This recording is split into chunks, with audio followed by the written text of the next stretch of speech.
Welcome to the first ever, technically third iteration of the Corner of the Internet Game of the Year episode. I am Eric, aka Mr. the Human, aka Mr. the Uman, and I am joined by three lovely individuals who are a part of the Corner of the Internet Discord. I'm going to start out with two of my OGs that have been with me since the beginning. We're going to pass it off to Chris the Nerdlies. Hello, Mr. the Nerdlies here. Yeah, I am indie horror streamer and content creator, and yeah, you can find me at the Nerdlies, TheNerdlys on pretty much all platforms. Look at him. He's such a professional. And my other OG, Mr. Cognitive the Clips over there. Actually, Cognitive Clips. I don't want to fuck up your name. That's really bad. Edit that out. Yeah. Yeah, human name is Jordan. Cognitive Clips on YouTube. Make a lot of kind of video essay style content, occasionally some more reviews or things like that, but generally like taking like deeper dives into themes and stuff in video games. And you can also hear me on the Drop In Drop Out podcast, which we'll plug the websites and stuff later, but dropinDropout.com. There we go. And our newbie for this year, we've wrangled in another one. He's a newbie, and he's one of my co-hosts on the Content Mill podcast, and also a Cody content creator. He is one half of 70% Complete, and he is Phil. Hello. Yeah, I am Phil, one half of 70% Complete. My other half doesn't believe the internet exists, so he will not be here ever. Ever. Yeah, so today we are only 35% complete. Yeah. Yeah. Exactly. I think that's how fractions work. Yeah. You can check out my stuff at 70percentcomplete.com. It is a web blog, I guess, about video games. Got a couple other shows, 70% Complete podcast, where we can talk about RuneScape mostly, but there is a threatened episode about tractor tech at some point. Oh my God. And then you can check out the YouTube stuff for long form video essays that I do. Someday I will publish another one, hopefully, before this comes out. It's literally one of my favorite podcasts. It's so funny. Like, it's like, oh, what's the episode going to be this time? And I can't wait to find out every time. Me either, and that's right before I record it. So. Yeah, exactly. That's the way to do it.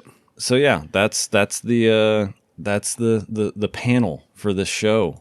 The Corner of the Internet Game of the Year presented by On Short Game Long Talk. That's where this feed is. So if you're like, who are these people? They've all been on the show. They've been here. I think you've all made an appearance at some point this year. Yeah. And we're going to just be talking. We're going to go over some honorable mentions. We each have about 3. We're going to go over our Games of the Year top 5, because if it was a top 10, we'd be here all day. And then we're also going to read some user review or user submitted Game of the Year responses, and also go over, we've stolen this from Into the Aether, which they do Games of the Other Years, which is a game reserved for something that you played this year that you loved that came out in a different year. So we're going to see what games we played this year, because there's so many games. You're always going to play games that are a little old, and we're going to see which ones we loved. So who wants to start with their first honorable mention? Ooh. Oh, man. All right. Yeah, I'll go. So I have... we're just doing one at a time? Yeah, one at a time. Okay, one at a time. So I had like 5. So whittling down to 3 is tough, because I did write like a top 10 list, and I was like, there's definitely some games that I'm like, I wish could make it into the top 10. Mm-hmm. I won't mention all of them, but my first one of the 3 honorable mentions will be Uma Musume. Hell yeah, let's go. Just gonna start off with that. That's just gonna be a start one, because it is a very fun game, and obviously Eric is the Uma Musume champion around here, around these parts. Yeah, and it's just a joy to play. Really, really fun sports management game wrapped in an anime girl style. Mm-hmm.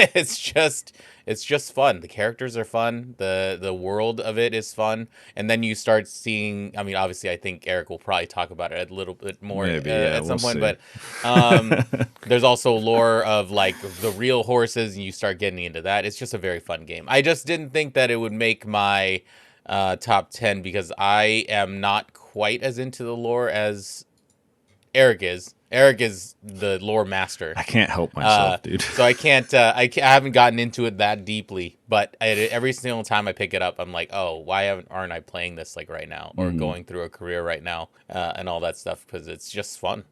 Shout out to, by the time this episode's out, go check out the TCM episode, the Content Mill episode, where I talked about Uma Musume and explained it to Phil, Gianni, and Nate, and got two of them to download it mid-episode because of my explanations.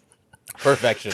That's always the best feeling, man. Yep. Like when you talk to somebody about something that you love, and they're like, "Oh, all right, you convinced me." Like, yes, Yep, it was snagged another one. It was a good time, and I am excited to hear updates about that. But nice. I'm glad it made your honorable mention, and technically that means it made your top 10, which is, as somebody like you who plays a ton of games on Twitch throughout the year, that's pretty impressive for it to make the top 10.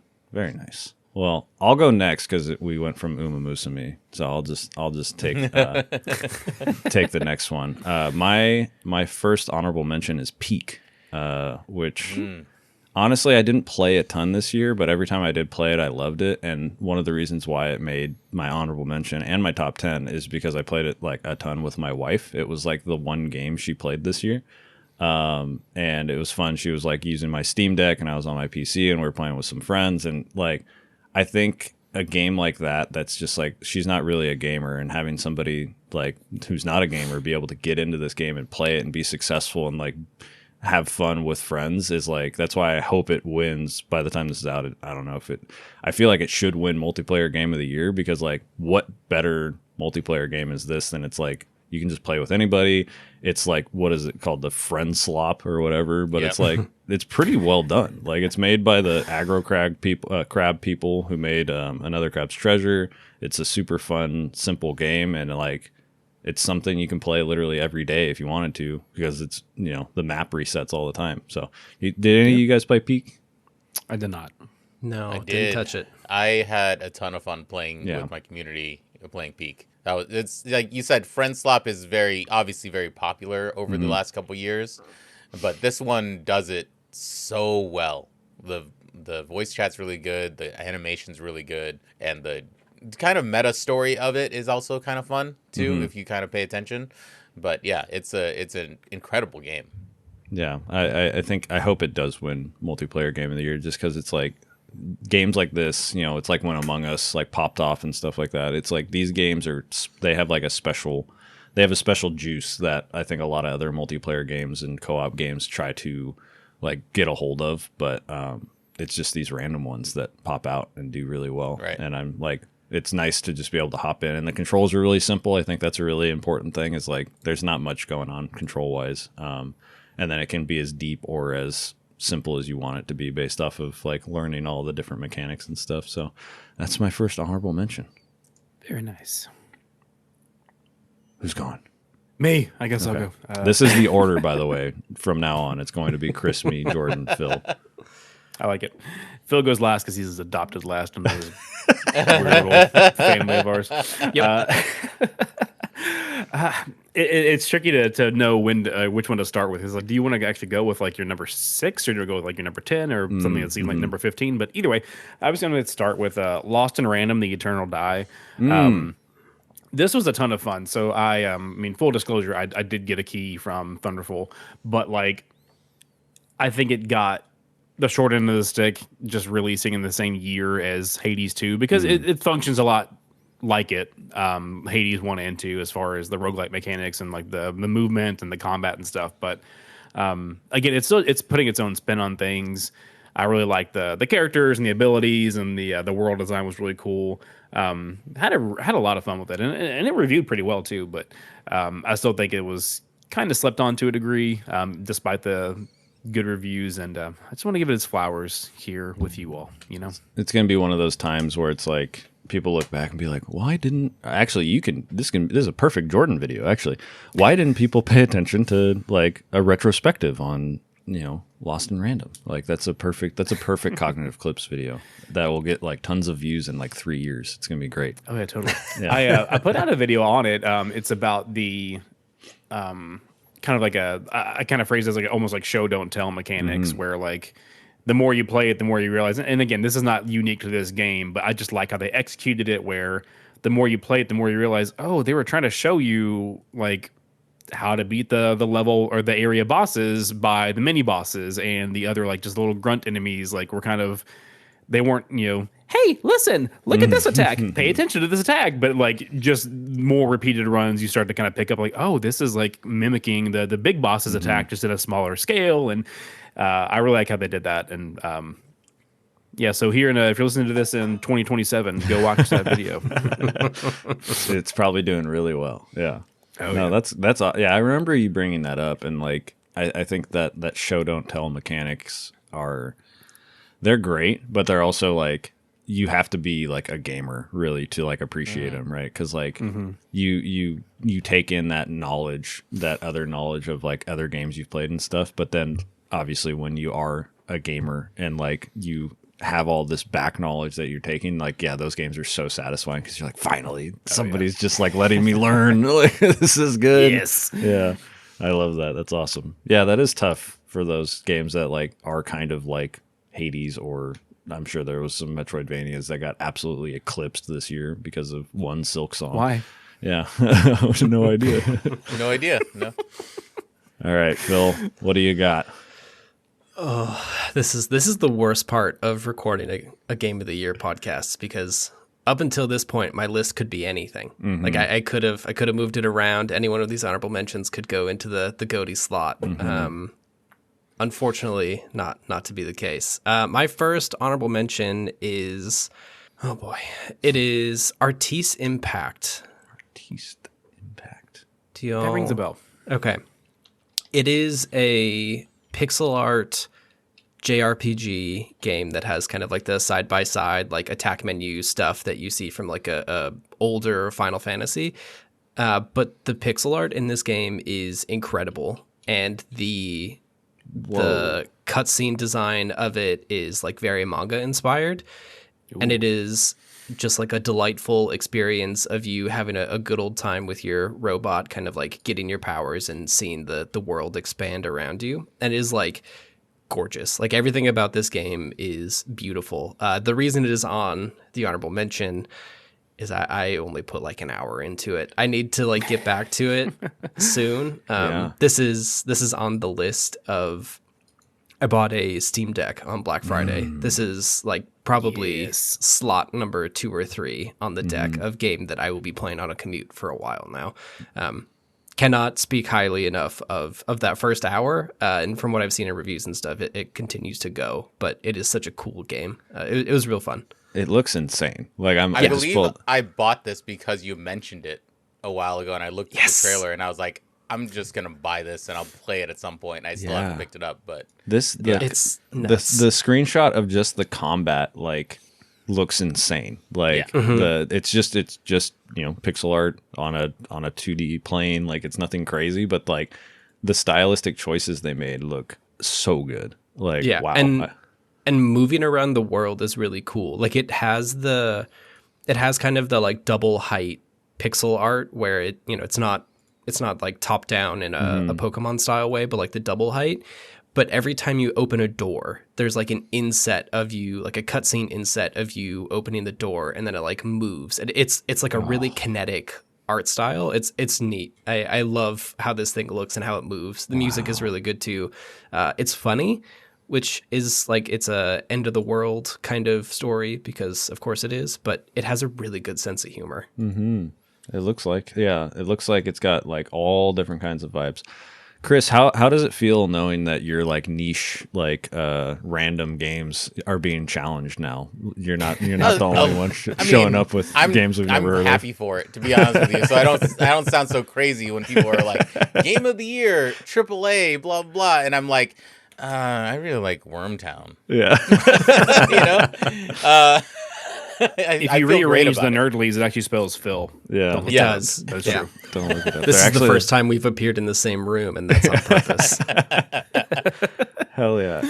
Yeah, Phil has a knack of mentioning a game. I look it up and I like quickly add it to my wish list like so fast. It is a special ability he has.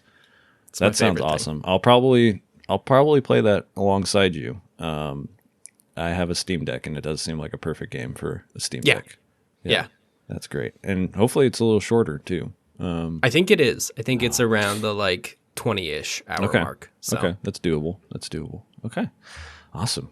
Chris, your number 2 honorable mention. And as we kind of mentioned, like these aren't necessarily for me. It's my 6, 7, 8, but it doesn't necessarily need to be your like 6, 7, 8 on your list. So I think because I know we were saying it's not 6, 7, 8. I'm gonna actually go with the one that was a little deeper into the pantheon of the games I played this year. I'm gonna mention Easy Delivery Company. Oh, Yeah. Which is a very cool little traversal game. Like you're really just doing fetch quests, to be honest. You're delivering items from one end of town to another. It has a very crunchy pixel PSX vibe to it, and the characters are drawn like Animal Crossing, but it's spooky. It's also like you drive around basically a Silent Hill type town, and you're kind of discovering what's going on and why these people are popping up, because you kind of, as you go, discover that you're speaking to the same characters but in different cities that you're driving to. So there's a little bit of a underlayer of a story to it.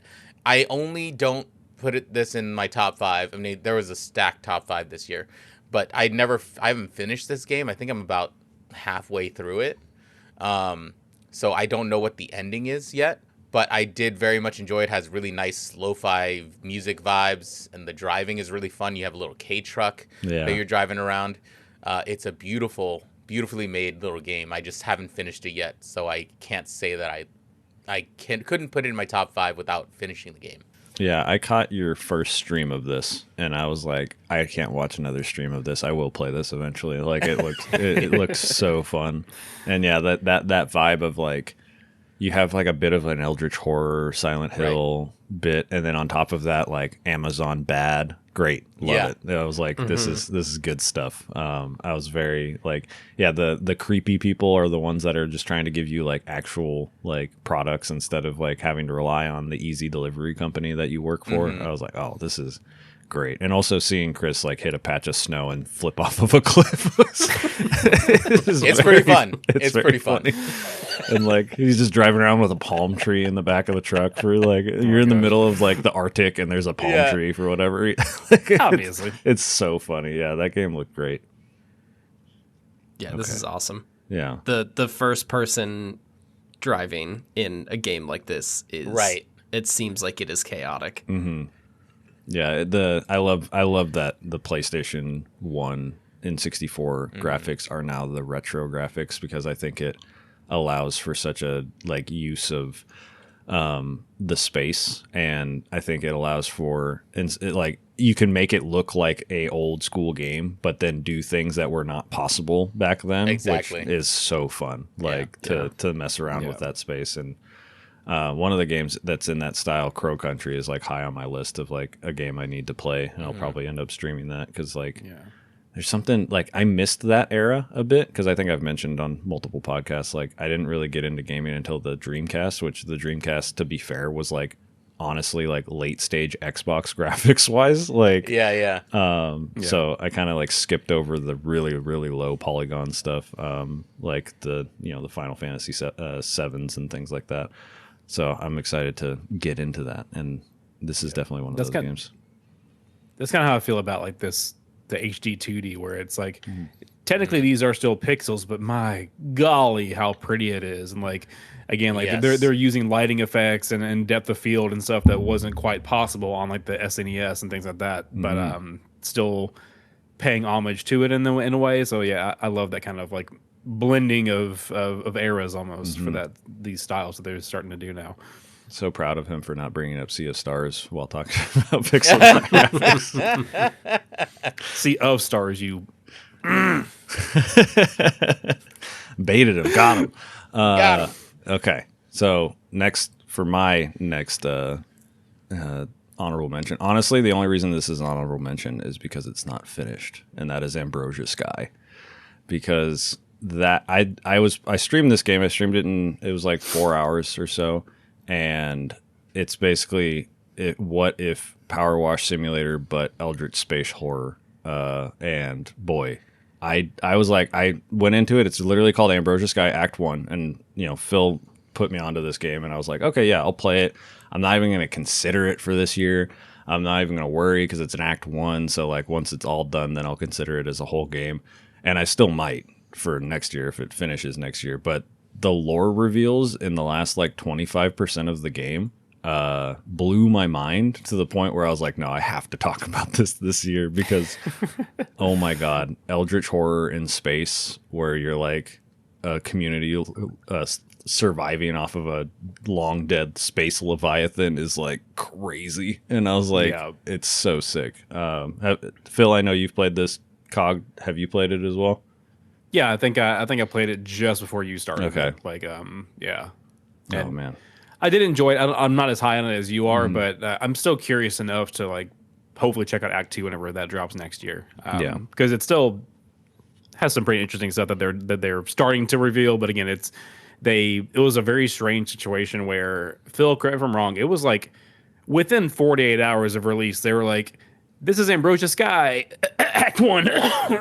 Sorry, guys. We got something in our throat. This is actually 1 of 3. Like, it was very strange. And, like, yeah, so there's, you can go read all about that on their Steam page. They're pretty transparent, at least after the fact about it. So, yeah. But, again, it has some cool stuff going on that I'm interested to see how it follows up for the next one.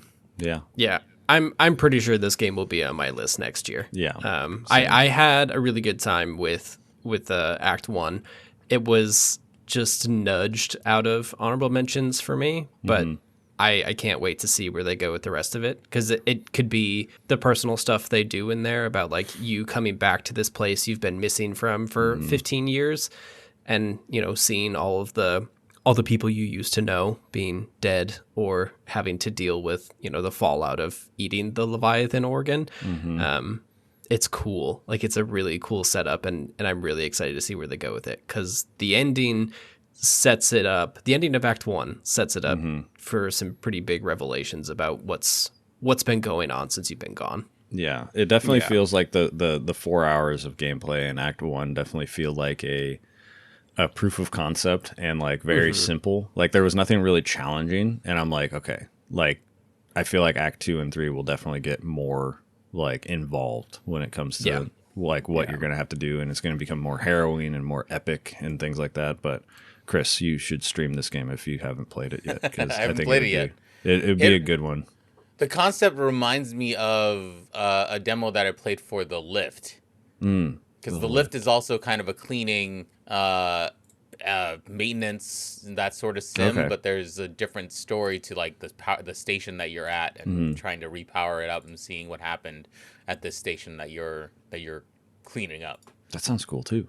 I'll have to check that out. Yeah, I think you'd get a kick out of it. Like, Eldritch Horror stuff is already something that like really like scratches an itch in my brain, but then like you throw in like the calmness of like cleaning, and it's in space. And like the way they describe certain things, I was like, what do you mean? What are you talking about? Like, it's super, super cool. I don't like that you use that word. What do you? Yeah. Yeah. What do you mean? What do you mean the bottom of space? What are you talking about? What's the bottom of space? Yeah, that shit was wild. The bottom of space implies a top of space. Exactly. Sure does. Yeah. I hate it. And again, we don't kink shame, so let's move on. Well, I guess if we're all doing our number 6 out of the top 10, I'll go ahead. My honorable mention will be Sword of the Sea. I know that one person on the panel is wrong and didn't like it very much. Who could that be? Who could that be? I'm sorry, I just had to give him some crap for it. Yeah, but no, I really loved the visuals of it, the music. There's a couple of the mechanics of movement that didn't quite gel very well with me, and like how it just felt awkward, like trying to do some of the stuff that they're asking you to do. Like, here, we're going to ask you to do some light platforming, except you're on a sword that's like a surfboard, and it's like the momentum didn't feel quite right. But again, visually, like aesthetically, the soundtrack from Austin Wintory were all like really, really doing it for me. So it definitely made the top 10 for sure. There's at least one or two tracks, one in particular actually, that just lives written free in my head. Like at least once or twice a week, I'm just like thinking about this music that was just like so beautiful, and like calling the kids over to let them watch and like surf around on the sword. And so that's my next honorable mention. I Sword love of the Sea. that. Yeah, I actually, it's very funny to back up Phil here. He's the one that doesn't like it as much. This game was in my top 5 like for a long time, and then I stopped thinking about it so much so that it dropped to like 10. It's still a really good game, but I definitely have like I've cooled on it a bit. It's really good and worth playing, but I definitely thought it was going to make my top 5, and then like you stare at your list over and over and over again, and you're like, I haven't even thought about this game since like September kind of thing. Mm-hmm. And all these other games I've thought about, or I was excited about, or I'm going to continue playing, or whatever, and it just kind of slipped out. But it's a very cool game. I think I'd be curious if they end up doing more in like more games like it to kind of polish up a bit, but it does just feel like they're trying to chase that Journey high, which will never be reached again, unfortunately, for that group of people, because holy shit, Journey is like an all-timer. Mm-hmm. Yep. Phil? Oh, I mean, I'll just move on to the next. Fair enough. I like Sword of the Sea plenty. I will definitely own up that my feelings about Sword of the Sea are very much in the, like, this year especially has been a year where I've spent a lot of time thinking deeply about like each aspect of a game serving towards a thematic whole, which I think is something that we will be talking quite deeply in some of Jordan's games later. And like that was kind of the thing that bugged me about Sword of the Sea, is that they're trying to do all of these really cool thematic things, and then it just really was just strange to me to like pull off a 900 while you're trying to save the world. Mm-hmm. Just I don't know, just didn't work for me at the time. But yeah. Did it only feel 70% complete? Oh, it felt 100% complete. It just felt 70% there. it missed the mark. Yeah, I'd give it a 70. I think. Yeah, there you go. Okay, yeah. I think that's fair. Yeah, there's definitely like some of the coolest visuals of all time, and then some of the most like, what are we doing? Bits there, but. Did I just do a fakie next to a whale? Yeah. Which is sick, right? That's a dope concept, but like, yeah, I totally get that. Well, Phil, what game's better than that, right? What do you got? All right, my next honorable mention is a little game called Out and About. Out and About was a game I did. I think I also did this for Artiste Impact, but Out and About, I did a quick like let's try of. It's a Kickstarter game, and this is the game that kind of got me to finally understand the draw of a cozy game. They don't really jive with me. Like even Animal Crossing was fun for a while, but just didn't hold me in a way that really worked long term. I've actually gone back to Out and About plenty, and it is basically you play as a character who is like visiting nondescript Italian village that just got hit by a really bad storm, and it's your classic 1980s film where you are trying to help the town restore itself before the evil corporation can buy out the hotel and destroy everything you love about it. But the like main gameplay of the game is you meeting the people of the town and walking around in the fields and foraging for ingredients so that you can make smoothies or make like dishes with members of the community to sell at the farmer's market.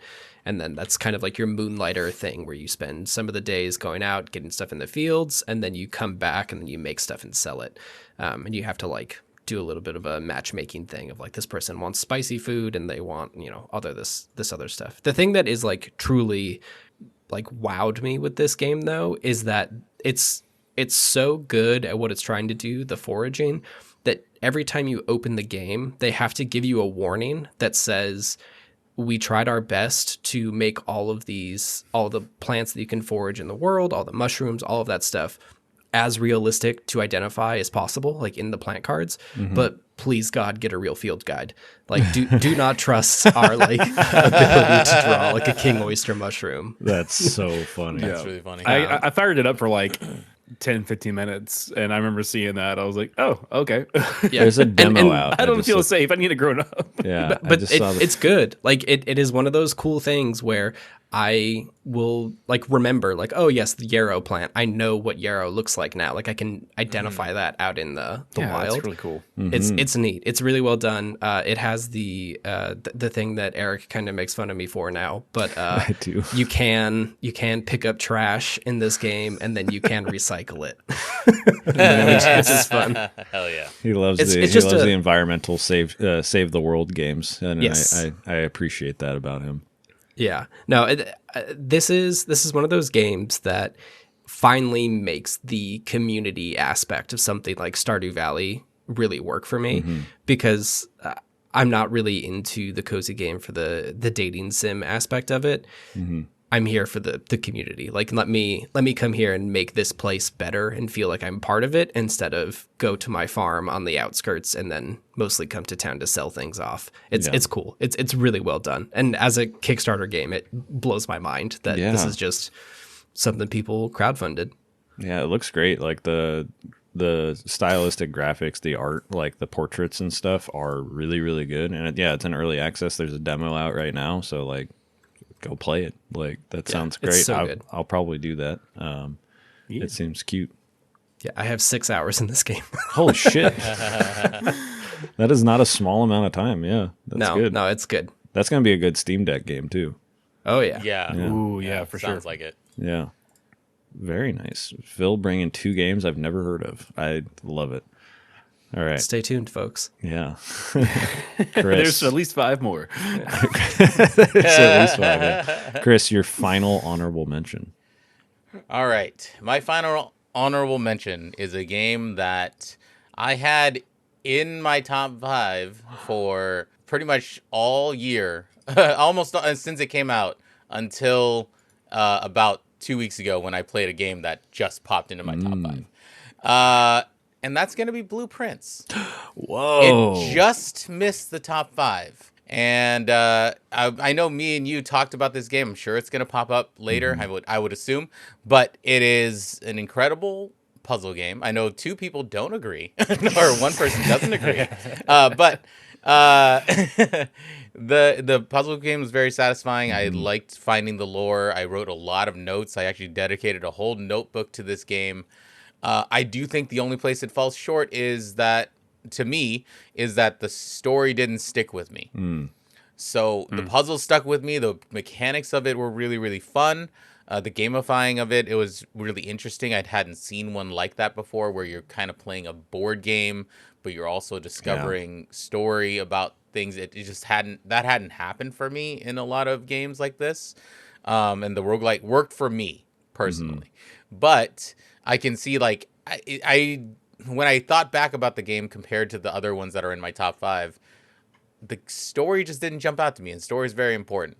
There weren't like so many surprises in the story that made me feel like it was innovating on that end.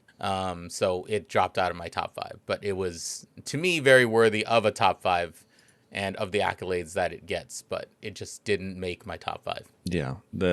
We'll talk about it later.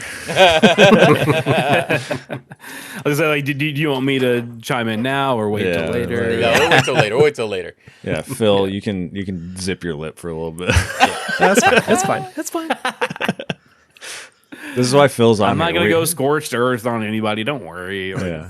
We're all friends here. Yeah. Yeah, we're all friends here. No, Phil backs up his bad takes. It's a good point of pride. Do I not? Yeah, Jordan. Eat shit. No, we'll talk Wow, about okay. that later. I forgot Jordan didn't like this game.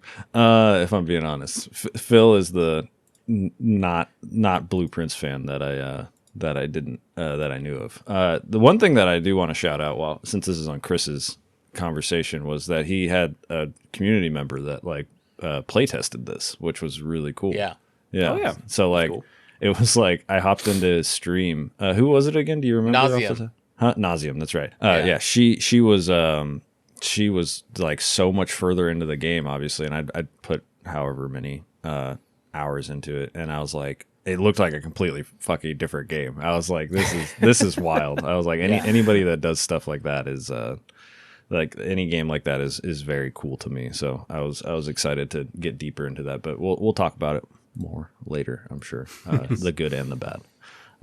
Okay, for me, my final game on my honorable mentions is the only game non-multiplayer, because Peak is like you can't really beat Peak, is the only game that is in my top 10 that I didn't beat, and it was a game that I'd been mentioning the last couple weeks to you guys, and I was going to try to finish it beforehand, and then I looked up how long it was, and I still had about 25 hours, so I was like, I'm gonna go ahead and not rush this one. Yeah. So Demon School is my number 6. Okay.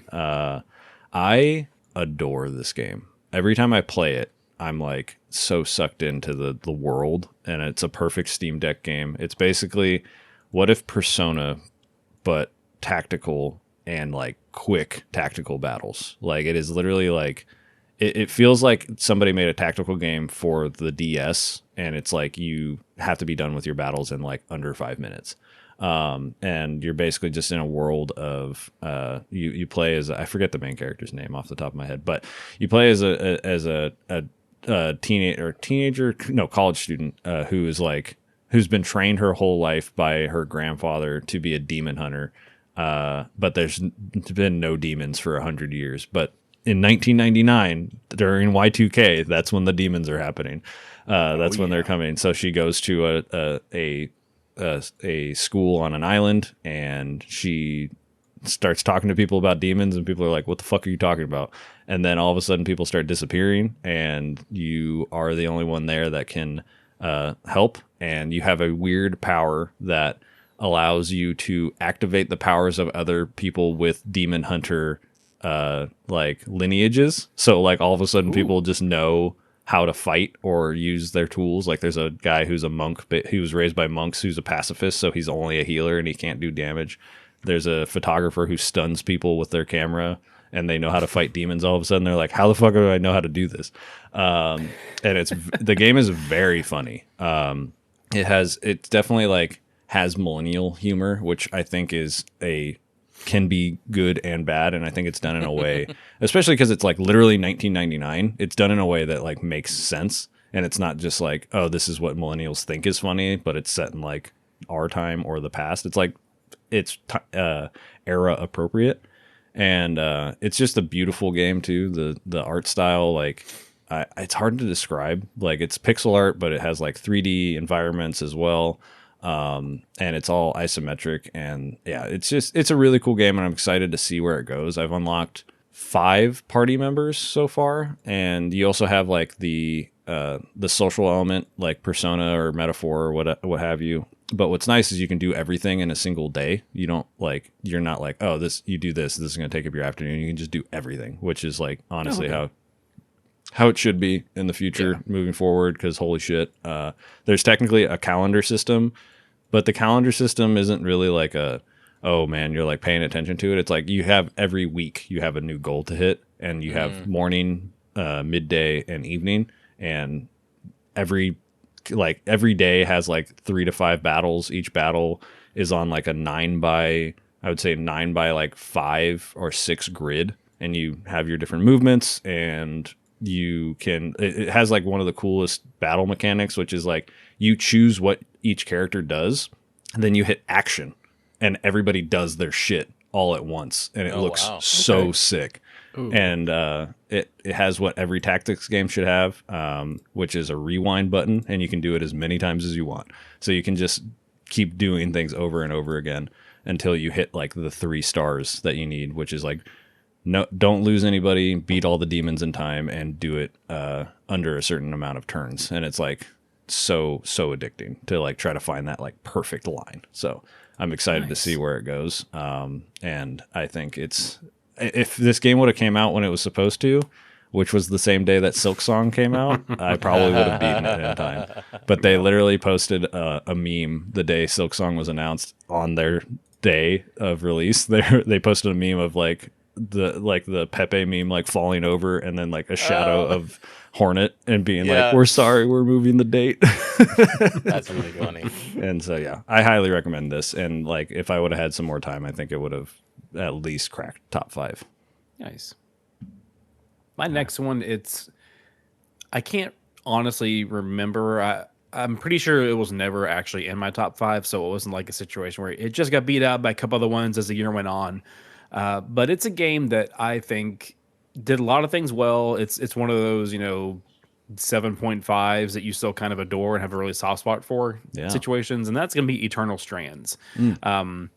Did a lot of fun things. Like the characters were really cool and well done. I thought the overall art style was pretty cool. It kind of it felt at certain parts they didn't really know what to commit to, because the opening cinematic and other cinematics in the game are more I don't know if they're literally hand drawn or not, but they kind of have more like that, almost like Saturday morning cartoon kind of vibe to it, which was cool, but it also wasn't like the best quality. And so then like you would go into the in-game stuff and it also wouldn't be like quite the best quality. So it was like so many things about the game just like were just short of being great.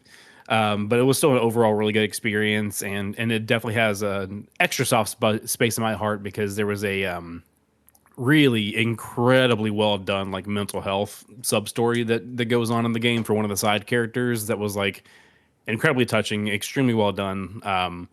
Like really felt like the developers actually put some thought into it, did their research kind of thing. Like, it wasn't the focus of the game like a Hellblade or a Senua's Saga kind of thing situation, but like they still really very clearly wanted to approach it in a thoughtful and respectful way, and then they succeeded in that regard. So I definitely still recommend it. It was, I think I did just play it entirely on Game Pass when I still had my subscription active.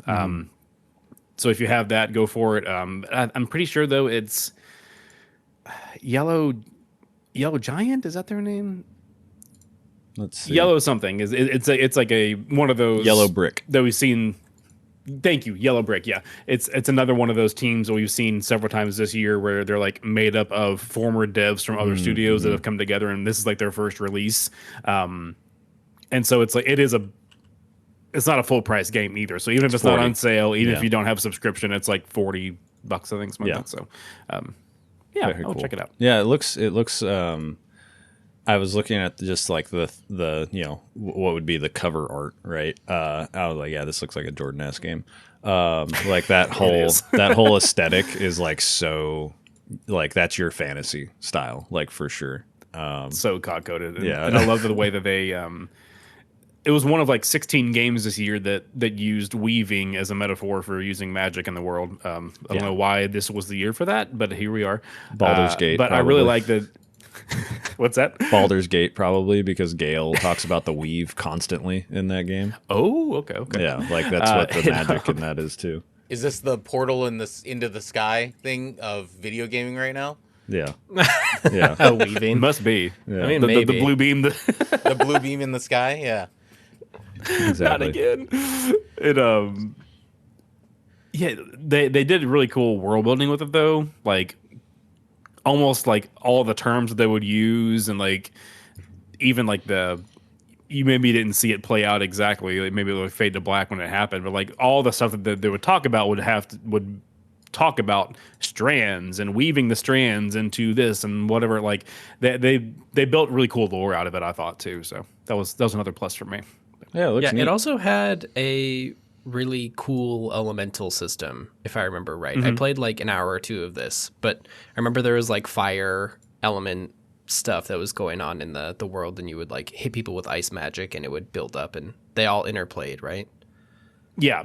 It was like physics yeah. and elemental based stuff. And again, like as I mentioned before, some of it didn't quite work as well as it should have, or maybe it like, maybe you got launched across the map when you should have just fallen, 20 feet, but it was like, but it was a solid effort, and it's still a fun overall experience. So again, one of those 7.5 kind of games that you just love, like an 8 or a 9. Sweet. Yeah, it looks pretty good. Like it looks like it's got very positive reviews on Steam too, and then it has a demo, which most games nowadays do. So if any of these sound interesting, check. Most likely we'll have a demo, unless it's a really short game. Like that, then like please don't have a demo. Like don't give most of your game away. I think it's like 15, 20 hours tops. Like Nice. it's not super long, but it's not like incredibly short either. So Nice. Very cool. Well, Phil, what's your last honorable mention? My last honorable mention is the place where I get to be a little highfalutin and say that since I have my own website, the list that we talk about today may not be the list that we talk about in January when that list comes out. Yeah. Because this game might actually be my number 1 or number 2 shit. forever. I've only played half an hour of this game. What? And I was trying to like hop in and grab some more last night, and then that didn't happen. But my last honorable mention is The Seance at Blake Manor. Oh, yes. I have heard of this game. This game is what I thought Blueprints was. It's like a murder mystery game to some degree. It's a detective game where you play as a inspector from, I think, like late 1880s 1897. Ireland. Yeah. Okay. So you go there. There is a person who is missing, and you are there to find this person. And then in 5 days' time or so is a big seance, and there's a big mystery that unfolds. There's this huge cast of characters to meet, and it's like really well built out. It has a really cool investigation mechanic where each day, so I think it is like a 3 to 5 day timeline in the game, and time progresses as you play, but time only progresses when you investigate something. So you can wander around the mansion, do whatever you want, but the moment that you investigate an object or ask someone a question, it progresses time. So you are like the first time I played this game, I failed. Like I game overed before I even got to my room at the manor. oh no, So it's one of those. But then what ended up happening was I went back. I was able to do the actual like happy path of that game within like 10 in-game minutes instead of spending the 30 that it took me to fail. And then you fall asleep, and then you have the craziest nightmare in the like most beautiful, like striking, like bright red art style. And the mystery is like supernatural. It will do the thing where you walk around in the like free roam first person mode, and there will just be a ghost that pops up and then disappears. Like everything about this game is extremely me coded, and I am super bummed that I did not get enough time to play it because it's nuts. Like it has politics of like Ireland in the 1880s. It has the politics of like Cromwellian nonsense during the English Civil War that's being built in there. It's got a lot going for it, and I cannot wait to get to more of it. You know who published this? Is this a Raw Fury? It is. Yeah. Nice. They have a fucking style, man. This and Blueprints in the same year is crazy.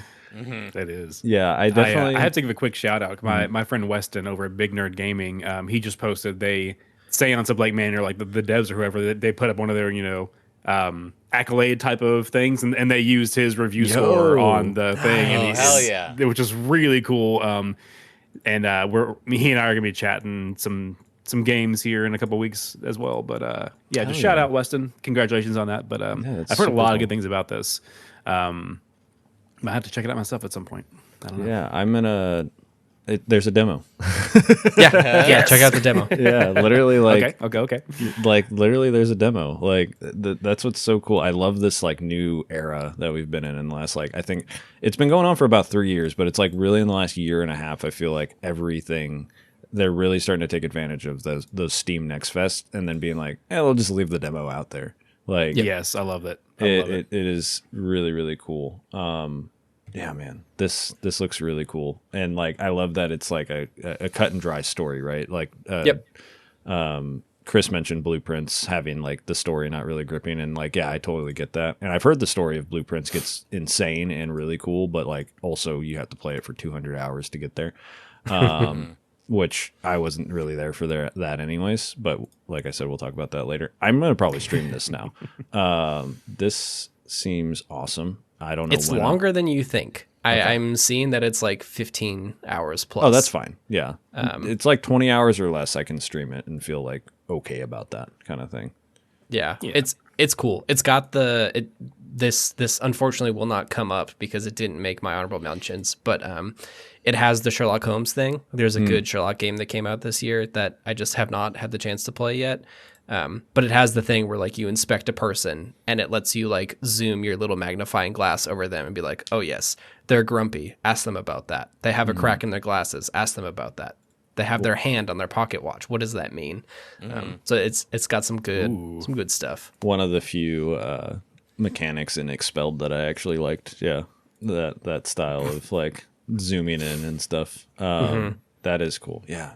Phil loves a mystery. I wonder if there's a mystery game out there that helps you like solve the climate crisis, and then we'd be like, it'll be all together. Yeah, it'll be perfect. He'd be happy boy. Yeah, that's right. Exactly. I could quit.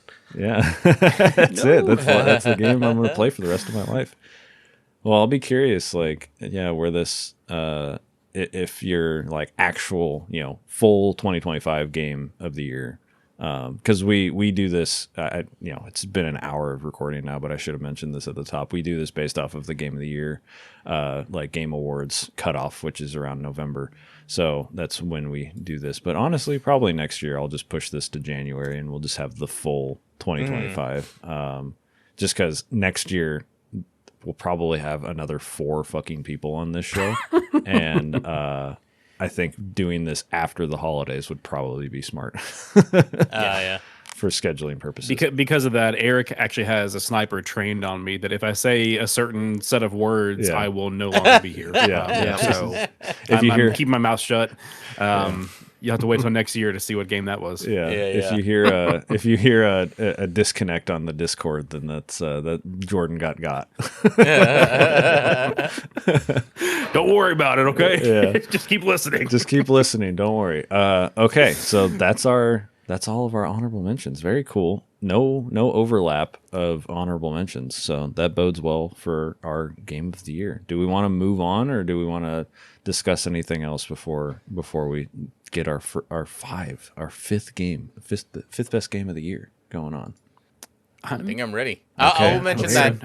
You mentioned Sands of Blake Manor. My friend SJ, I'll give a shout out to him. SJ Scrubs. He streamed that game quite a bit, and he seemed to have a lot of fun with it. He loves puzzle games, so shout out to SJ Scrubs. Yeah, we'll hear from him later. Actually, yes. Yeah, he submitted a response for his game of the year, so we'll hear from him later. Well, Chris, what is your 5th best game of the almost calendar year 2025? All right. I'm just going to preface this whole situation of like top 5 games for all of us is games that we have played. That was one of the requirements. So for my list, there's not going to be a lot of games that are like AAA games. Mm-hmm. And you guys should know that from previous years, but just in case if people are just tuning in, our games are going to be very different, I think. So number 5, and I will mention this other game only by name because it just beat out this other game. Split Fiction was on my list for a while, but it's now fallen off the top 5. This game is number 5 because it was just a wonderful, like it was anticipated and delivered on the anticipation, and that is Ludo. Ludo is by Broken Bird Games. It's a $20 horror game. You are a guy named Sam, and you are in a kind of house that you just moved into or moving out of. It's not really, I think it's clear later in the story, but you kind of see a bunch of boxes, kind of disarray in the house that you're living in. And it's kind of a PT situation at the beginning because you're just looping from your bathroom, walking to your front door. The game has, surprisingly, this was not in the original demo. The original demo was just a straight up kind of puzzle game with a little bit of jump scares and very interesting atmosphere. But the final game it's essentially Stanley Parable, but a horror game. There is a narrator who is following you throughout what you're doing and will comment on the things that you're doing, which is odd at first, but as you become closer to the game, and I'll spoil little elements, but as you go, you start hearing the narrator and then another narrator that's inside the phone that calls you. This game is dealing with depression, loneliness. Your character has gone through some trauma that you find out through the story. It's very interesting, but there's also a crazy fourth wall breaking mechanic in this game. Oh no! The game kind of does one of my favorite things. I mentioned this in Dido because you guys mentioned a thing that the games can do to be super creepy. It does thing where this game is a what is it called? Anamorphic for the entirety of the game, where you have black bars on top. It's cinematic aspect ratio, and then all of a sudden, in certain parts of the game, there is a man's face that will creep up on the top and bottom bars. Fuck that. And it is one of the scariest things because you don't expect it. You just think that you're watching or playing something in cinematic mode. But it has just incredible fourth wall breaking. Some of the things, they do the thing where the narrator pauses your game, closes out the application.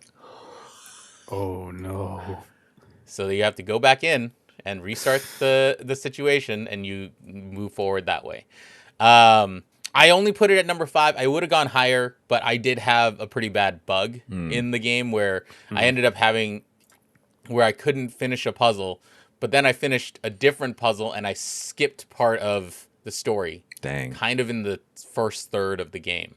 So it wasn't deep in the story, but it was enough that where I missed a little bit of the story because I wasn't able to complete this puzzle, but I was able to bug myself out into another part of the game. How long was this? That's frustrating. Yeah. This game was like, for me, I think it was like 6 to 8 hours, I think. Because I played it in, I think, it was 6 hours. I played it in 2 sessions. Yeah. But obviously, if you want to follow all of the secrets and stuff like that, probably closer to 8 hours. There's a lot more to discover. Because there are certain things that I did in the game that I didn't see in another playthrough. And then I talked to a friend good stuff. About it, and they're like, I did not see that at all. Never saw that part of the game. I love So there are certain things that are really interesting. But I fully... I was very excited about this game when it came out. It came out and exceeded and changed expectations because the demo was so cool, but then the game experience was so different than the demo. And in a good way. It wasn't, there are games where the demo is so good and then they change an aspect of it and you're like, I kind of wanted the demo version of this game, which happened to me with Mortuary Assistant a couple years ago. And I know that that's divisive for the horror community. People love Mortuary Assistant. I think the Mortuary Assistant is a scary game, but I don't like the game the gamification of the game. But this one broke all those expectations for me in the best way, and gave an incredibly deep story. That by the end of it, I was like, man, this is a really interesting way to deal with depression, loneliness. Trauma in your family and that sort of stuff. Like, it was really presented in a very intriguing and heartfelt way that the developers just had a lot of love for. Yeah, I'm like looking You at had me at screenshots. those concepts and lost me at everything else you said. Just I was gonna say, Cog's not really. I was like, you got him at the trauma and depression, and those are like right up his alley. But the fact that it's like a horror game, I think, is the. I will say, like, this game especially lives off of the vibe of a horror game. Oh, beautiful. I don't think that it's outrightly jump scare. There's like maybe one or two, but the vibes of the oppression of a horror game is very prevalent because you are going through a lot of situations where you're going through the same hallway trying to figure out what the actual thing you need to do, like walking simulator situation where you feel like you're getting hunted by something, but you're not. You're never really in danger. You're just kind of progressing to the next part of the story beat. Okay. so that's anxiety. Okay, got it. Yes. Yes.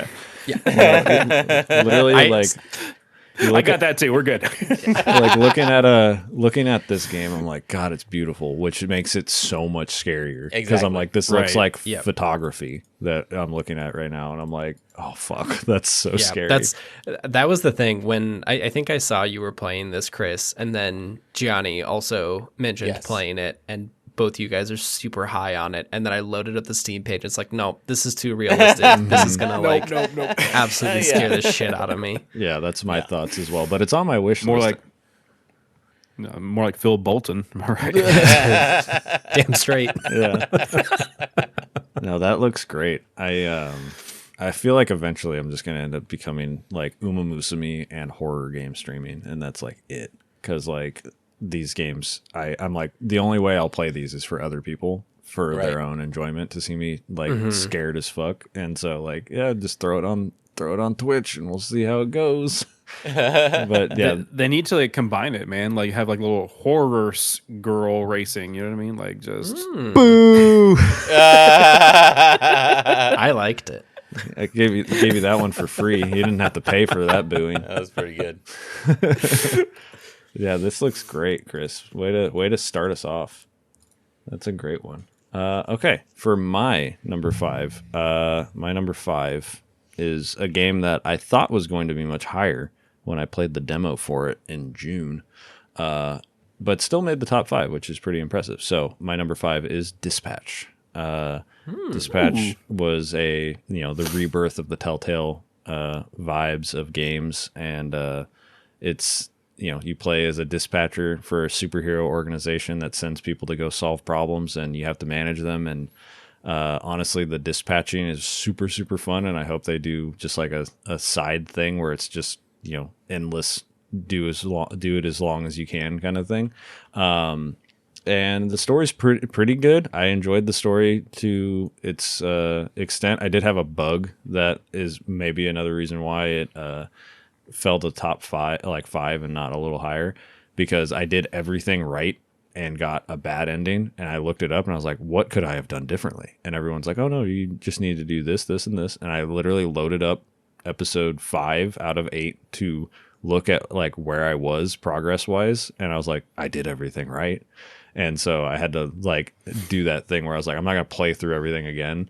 And like looked up the ending that I should have gotten. And, it was a good ending, and I was like, "Damn, that would have felt real good if I did that myself," kind of thing. But I think this world is super cool, and I am excited to see where they go from here. I think this Ad Hoc Studios definitely has the juice for like to pick up that Telltale vibe and do whatever they want in the future, and I hope they avoid IPs and just do their own thing, because you'll be able to make games however you want them, instead of being like I think I've mentioned it before, but the Game of Thrones Telltale, where it's like, all right, we're gonna have you kill Ramsay Bolton. I'm like, you mean the guy that is not dead in the show currently? That's not going to happen. Like you can't mess with the IP kind of thing. right. And so I think having their own IP and being able to do whatever they want with this is going to be extremely, extremely beneficial. So I think they got the juice for this, and I think anything else they put out will hopefully do well, because they definitely they know the secret sauce that the original Telltale stuff like Walking Dead and Wolf Among Us had. So that's my number 5. If you haven't played it, I'm pretty sure there's a demo, and it just kind of shows you, like, I think it's half of episode 2 is the demo, and it's pretty fun. So go check it out. Yeah, I'd been wanting to play that one. That one's definitely on my own time. Yeah, Like, don't play it on stream. I love Telltale games. Like, that was one of my favorite things, and I definitely bought it on release, and I like the creators that they went with for the voice actors and stuff like that. So I definitely will be playing that one. Yeah, I've heard people that are streaming it are bombarded by like very toxic chat, so I would not stream that. Also, What? there's In gaming? Yeah, never. How dare you make a choice in my choice-based game?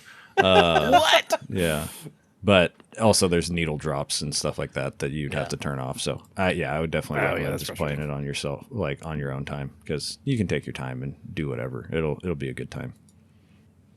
All I right. cannot imagine like so many games lately have such good needle drops that I can't imagine missing out on that because of like being on stream. And you know what I mean? Like, especially Right. if people are, that's like their primary source of income or Right. whatever. Because like I'm thinking of like Hi-Fi Rush, like with the was it Whirring? I think is the name of the song, and the band is escaping me right now. It's like toward the end of the game. I was like, this is so hype. And Isn't it's the- the same. It's the song that they sampled for YOLO from Lonely Island. I was like, oh, they're about to play Lonely Island. Wait, what's this? Yeah, I think the first song that you have a fight to in Hi-Fi Rush is like Nine Inch Nails, and like Yeah. like that sets Yep. a tone for that game, and Right. like not having that And there's- while you're streaming it would be kind of a bummer. Yeah, at some point, I'm blanking out which one it was, but at one point they used a song from the Black Keys, who are like one of my favorite bands. I was love like, the Black yes, Keys, let's yeah. go. Yep. Yeah, so yeah, go play Dispatch. Play it on your own time. If you're a streamer, don't play it on stream. I mean, do whatever you want, but like Yeah. be aware that there will be people that are insane in your chat. Jordan, what's your number 5? My number 5 is gonna be Donkey Kong Bonanza. Man. Nice. This is a game that leading up to it, I was like, this looks really cool. I'm not my gaming style, I'm not the biggest like platformer guy. Like I played Mario Odyssey back in the day. I loved it. And then I rolled credits and I was like, cool. They just put it down forever. Like I'm not the go collect all the moons or all the stars or whatever for the Mario games. Like 3D platforming just in general is not my like favorite. Like I enjoy them, but not my favorite. So I wasn't like itching to get it right at release. But after a couple months, I was like, okay, fine. I'll play Donkey Kong Bonanza. It was so much fun, dude. Like it's one of those games that just reminds you how fun games are supposed to be, or that their games are supposed to be fun. Even I should say. Loved all the destruction mechanics. It felt like just almost like you're frustrated after a long day of work. You just come home and just like tear the crap out of an entire level looking for banana. And it, the dopamine, man. Yeah. And like the whole like the thing with DK and Pauline was just so cute. Love that whole storyline. The little transformations you get are fun to play around with. And there was like, I will not spoil anything, but there are spoilers to be had, which was kind Yeah. of surprising to begin with. My co-host kind of clued me into that, like, because they would like Patrick and Jake and I think it was at least them two wanted to have like a spoiler cast because of like a crazy third act thing, and I was like, there's a crazy third act twist in a Donkey Kong game. Yeah. But there was, and it was incredible. So if you haven't played it yet, or if you need any extra motivation to do so, it's so much fun. The co-op, I've heard a lot of people dissing the co-op, and I don't fully disagree with them. Like my kids now have Reign of my old Switch OLED, but you're able to game share it to that from Oh, the Switch cool. too. And so there's a few times where like me and my daughter would like she would be on the OLED and I'd be on the handheld, and she'd be like, spamming the button to like, yay, DK go or whatever. And like in Yeah. Pauline's like vocalizations are just like materialized and like smashing into the dirt so I can like keep digging deeper. Which is kind of fun. And she liked just seeing it all play out, but it wasn't like the most engaging co-op ever. So just mileage is going to vary on that particular aspect, but the game itself was a ton of fun. So highly recommend. Yeah, I didn't finish this game. I kept trying to, and then it just kept slipping further and further away from trying to play it. And then I tried to play handheld on the Switch 2, which is a fucking nightmare. That thing is an ergonomical disaster to me. I cannot play on the Switch 2. It's just like a little too big and too flat, especially going from like a Steam Deck. So I'm just like waiting because it feels like a perfect handheld game, like playing it like that. So I think it played well on handheld. I personally like enjoy handheld mode on it, but yeah, if you're used to other things or you're everybody's body is different, Yeah. so you might not like it like I do. Yeah. That's okay. Yeah, I will eventually go back kink and finish shame. it. Yeah, don't kink shame. He's into non-ergonomics. I get it. It's okay.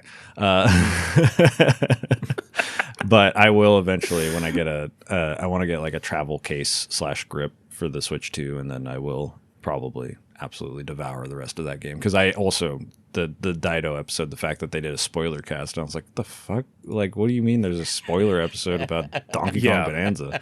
And so I was like, there's got to be something in here that I need to get to. Yeah, and like again, this is as much as does not going to spoil what it is, but like it's the type of third act twist that recontextualizes a lot of stuff that you saw in the first, 2/3 of the game kind of thing. It's one of those kind of twists, and it's like, oh, okay, yeah. That's all I'm gonna say. Cool. I'm gonna stop right there. Very cool. But All yeah, right. go check it out for sure. Get better hands or a pro controller, whichever. I have a pro controller. I played it. I just want to play it on my couch. That is so valid. Yeah. So valid. Yeah. All right, Phil. What is your fifth game? My number 5. My number 5 is, I guess Jordan mentioned this earlier, but I might as well get this out of the way. A lot of my games on my GOTY list, just because of like running the site and like getting everything up and running, a lot of them are codes that are available. I don't know if provided. I request them and sometimes I get them. Yeah. This one was actually given to me. The dev reached out and said, "Hey, I think you might like this." And that has happened 3 entire times this calendar year, and every single time they have like laser targeted me. This game is Camille and Laura by Bonjour Borzoi, I think is how you say it. They're a Montreal-based dev, and this is, I think I mentioned this before, this is the game about parenting. Yes. It is a beautiful, weird art style where every screen of the game looks like it is drawn by a 5-year-old. It's all like done in crayon and colored pencil. And it is basically about a single mom whose daughter is going to French school in Montreal for the first time. Her daughter is 5 years old. She's a single mom. And the entire game is about an hour and a half, 2 hours. And it is, you just kind of go day by day. But it is the struggles of being a single parent and kind of being a parent in general. And the game is it's pretty slight. It's kind of point and click. You kind of go from one side to the other side, and you make you make your food, you go shopping, you go to work and watch dog videos, you watch your emails go up forever, and then you go pick up your kid. It's very small, but it does that stuff really well in a slice of life affecting kind of way. It's like really, really silly things where you have to make breakfast every morning and you have to make dinner every night. And I found myself doing the things that I do in my house to like optimize how my morning goes of like, okay, I need to get all of these ingredients, put them here. I need to be making the coffee while I'm, getting the cereal ready and like doing the optimization things of, having to take care of another human being. And then it has the like really crazy moments where you drop off your kid at school. And that goes well sometimes, and it doesn't go well other times. And then you pick up your kid from school, and sometimes that goes well, and sometimes it doesn't. And then just like the beautiful things of having to go school supply shopping when you don't have a ton of money, and how you decide how to do that. There's a couple of moments in this that like really crept up on me.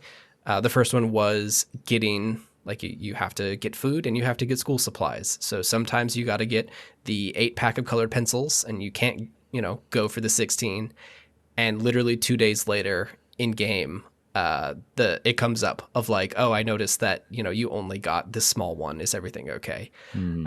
Which is it's real life shit. The one moment in here that if you're on the fence about buying this game, you should try it. I think it works for parents. I think it works for just people who want to have like simple, kind experiences of, what games are able to do and let you live a different life. On Thursday, so towards the end of the game, the plot line of you getting a therapist for the first time comes up. And it is a moment that has stuck with me since I played this game a couple months ago now. It came out in August. And what ends up happening is you spend the entire game with dialogue choices that are usually 1, 2, or 3 options because kids need choices, but kids don't need too many choices. And the first time you sit down with your therapist, they give you the like, oh, so what's going on with you? Like, let's talk about things. And the entire screen fills with just every single thought about like being a single parent and like having to deal with all of this stuff. And it is, I just like fucking sat there. Like you just sit there and you read through all of them because like you have to make a choice. Like you have to pick what one, you know, you're going to talk to your therapist about. But like you just sit there and it's like the worst possible stuff that you can feel as a parent. And like in those like dark, terrible times when you're like, God damn it, like what did I do here? To like, I feel like I'm failing in this way. I feel like this is going this way. And it was like just a truly affecting moment that I think about constantly. And knowing it's coming, like I've replayed this game, knowing it is coming, still fucking hits. It's really well done. The end of the game is really good and it like wraps up really nicely. But just the moment to moment choices of like, do I read a bedtime story tonight, even though I know how tough this day was, and like seeing that play out and how that works. It's like beautifully done. It is an incredible experience, and I wish more people would play it. It's amazing.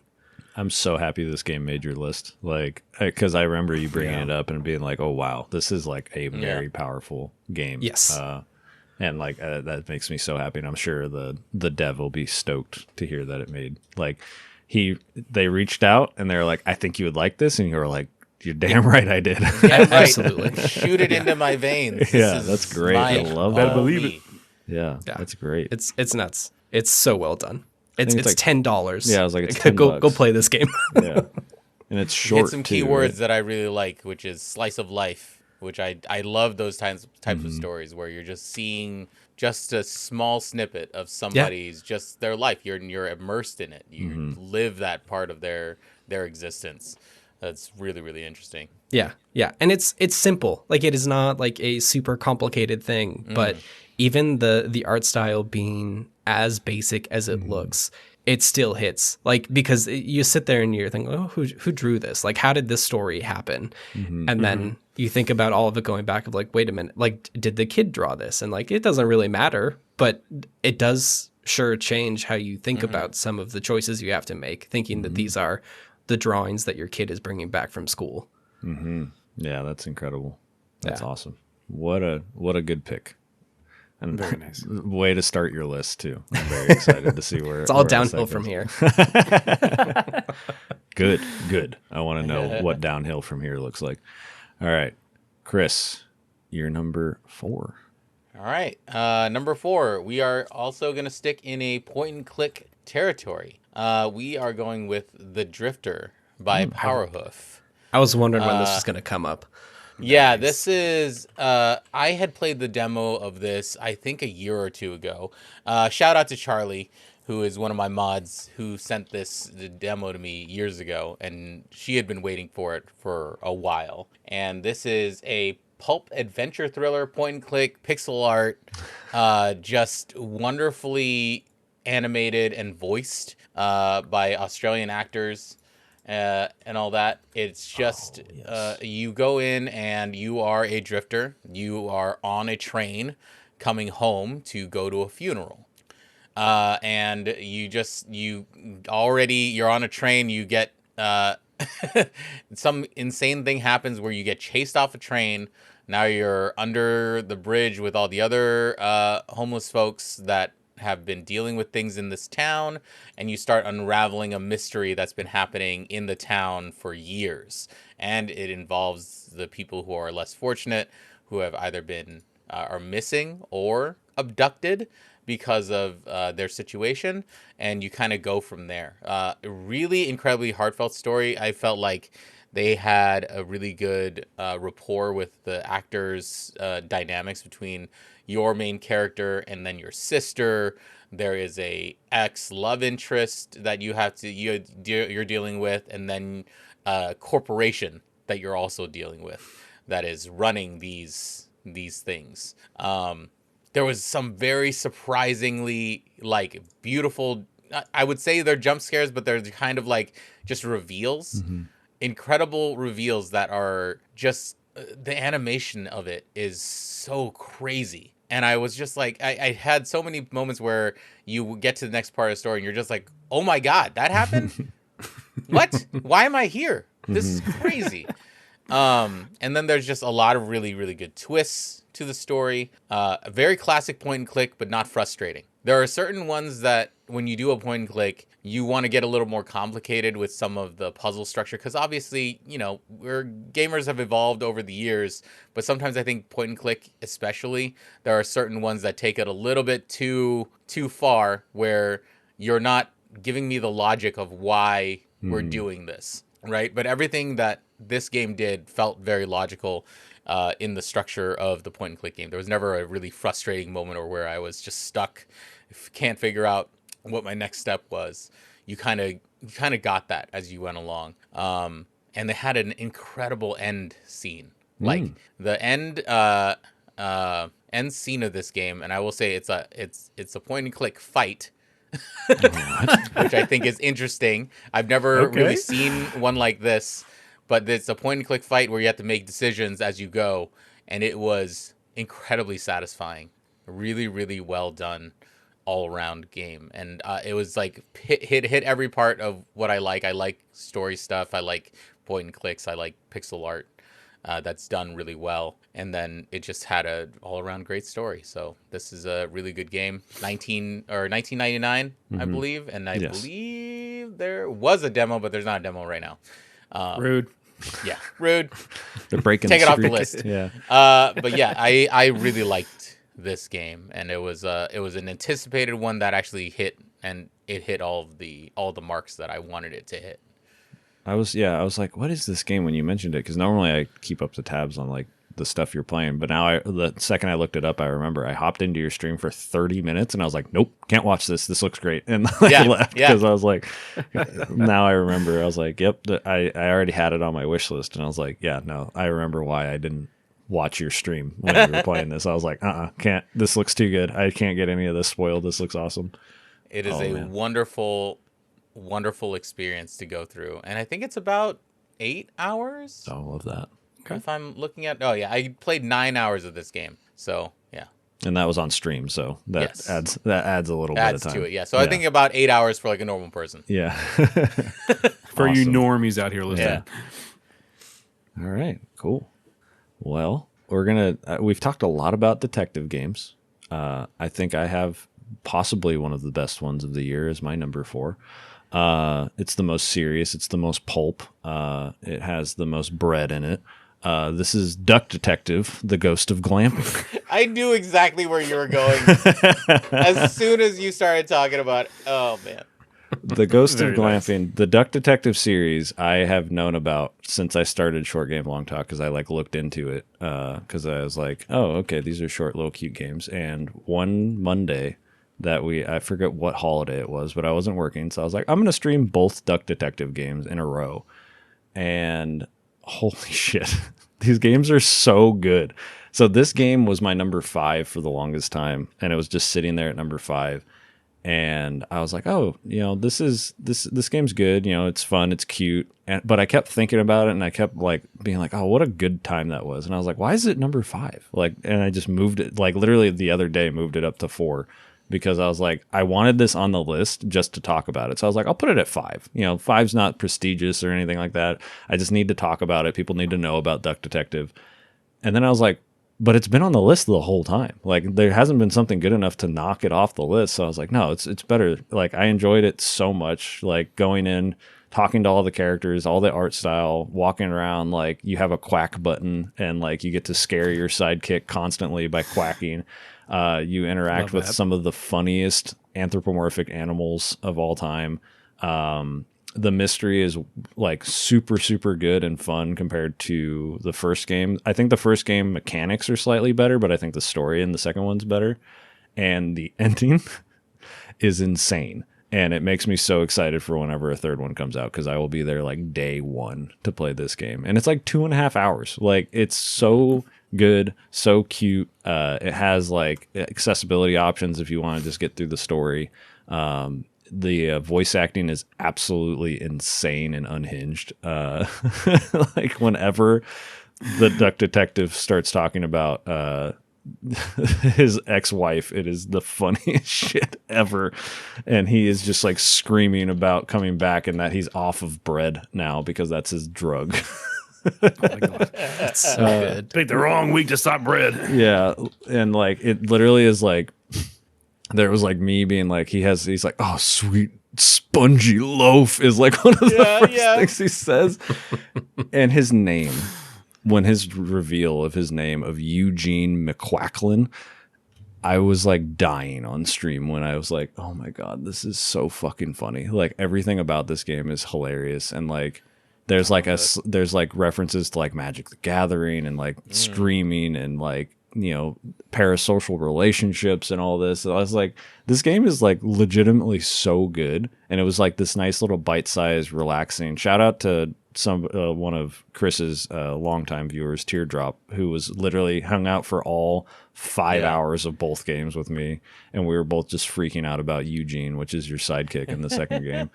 Oh my God, it's such a good game, and I think it shocked me how good it was. I was like, oh yeah, this will be cute, and then I was like, no, this is one of the best 5 games I played this year. So, you know, keep it up there with all the other detective games that came out this year. As the resident person who plays a ton of anthropomorphic detective games, I actually made a list earlier this year of what my favorite anthropomorphic detective games are. The Duck Detective, the first one, was very, very fun. And I just, for some reason, I didn't get to play this one this year. That's the only reason I think it didn't make my list, because it is a very charming series. It's so well done. I'm like shocked. It's like one of those games that's like the writing shouldn't be this good, but it is like that good all the time. Yeah, and these games, I think, like within the last month, are now at least available on iOS. Oh my God, that's they're perfect. $6 a piece on iOS with a free download, gets you through probably the opening section. Highly recommend these. I need to add the second one to my commute rotation. Oh, have you played the first one? Yeah, it's real good. It's so good. It's so good. Oh, that's awesome. Yeah, the endings too are like so fun. Like in the type of humor in the first game, you get hired by somebody anonymously, and you like show up to a DMV where you're trying to figure out like who stole somebody's salami is basically like the whole premise, right. because you're bit. down on your luck detective, as you do, you try to figure out somebody's stolen salami, and you're like trying to figure out who like hired you, and you're like talking to everybody and no one's going to say anything, and then it finally is revealed and it's somebody that you talk to, and he's like, oh, you're the duck detective? He's like, I'm a duck in a trench coat. Yeah, it's like, how much more clear can I be? It's so good. It's so good. I loved this game so much, and I was like, honestly, like for like pure day of streaming, I think it was the most fun I had all year. Yeah. Like it just like the one day. Oh my God, it's incredible. Like everybody should go play it, and I'm sure that they've cranked one of these out, I think every year and a half or so. Mm-hmm. So it's probably there should be another one next year, which is very exciting. Yeah. Yep. All right, Jordan, what do you got? My number 4 is going to be Shinobi Art of Vengeance. Hell yeah. Nice. It actually was my number 3 of the year up until like 2-3 weeks ago. Oh shit. So it's sat there for a couple months. It is an absolutely phenomenal game. And like it's one that when I think back to like try to look at a critical lens, or like if I don't often put numbers on things, but like if I was gonna try to, I was like, really, what would stop this from being a 10 in my own eyes? Like what would stop it? And then there's like I come up short almost every time. Like there's like maybe like 1 or 2 tiny little nitpicks, but like the art design is fantastic. The action is incredible. Like the customization you can do, like you don't often think of these like side scroller hack and slash type of games as being very heavily customizable, but you have different powers you can equip. You have these different little I don't know if they're called charms or tokens or whatever, but like you've got a couple of those, one that's passive, one that's active. There's like some that are tied to your like hit streak that resets when you take damage or whatever. There's just so much to enjoy out of it. The level design itself was also really cool. Like I went back and played one of the older Shinobi games on like the Nintendo app, like for the Game Gear or the Genesis. And I was like, man, I love how they're keeping so much of the series DNA that's been there for like you play something like this where like this is like the most minor thing ever because it's in the demo. Play the demo. Like the very second stage. Actually, maybe it's not the demo. Either way, it's like the second thing you can ever do in the game. It's fine. Like you're riding atop your mystical dog like through this field, and there's like this giant kaiju in the background who has like AOE attacks, and so you're jumping and to avoid the burning village, and you're attacking the enemy ninjas, and you're avoiding the kaiju attacks. And I was like, that is so awesome. That's so modern. Nope, that was like the second stage of the old game too. You're riding a horse this time, but like you're also there's no kaiju, but you're still it's like a side scrolling thing, like on rails almost, and you're avoiding and attacking the ninjas and riding an animal, and it's like they found so many clever ways to just take what made the older games what they were and just put more modern spins on it. All the bells and whistles. The art style itself is, I would say I think it actually is like a hand-drawn art style. It reminds me a lot of Bo, The Path of Teal Lotus, which only me and like 5 of the people played because the studio got shut down like a week later. RIP. But it was a beautiful art style there too. But this is executed just so well. And y'all know me and Vanias, where you're getting these new powers, and like the way that this game does it was really interesting, where it's not one giant interconnected map. It was like you're still going into separate stages, and you're just like clocking it every time, like, oh, there's this thing that I can't do yet. And so you get the new ability later on. You just come back and replay the stage, and you go back through get all the extra stuff.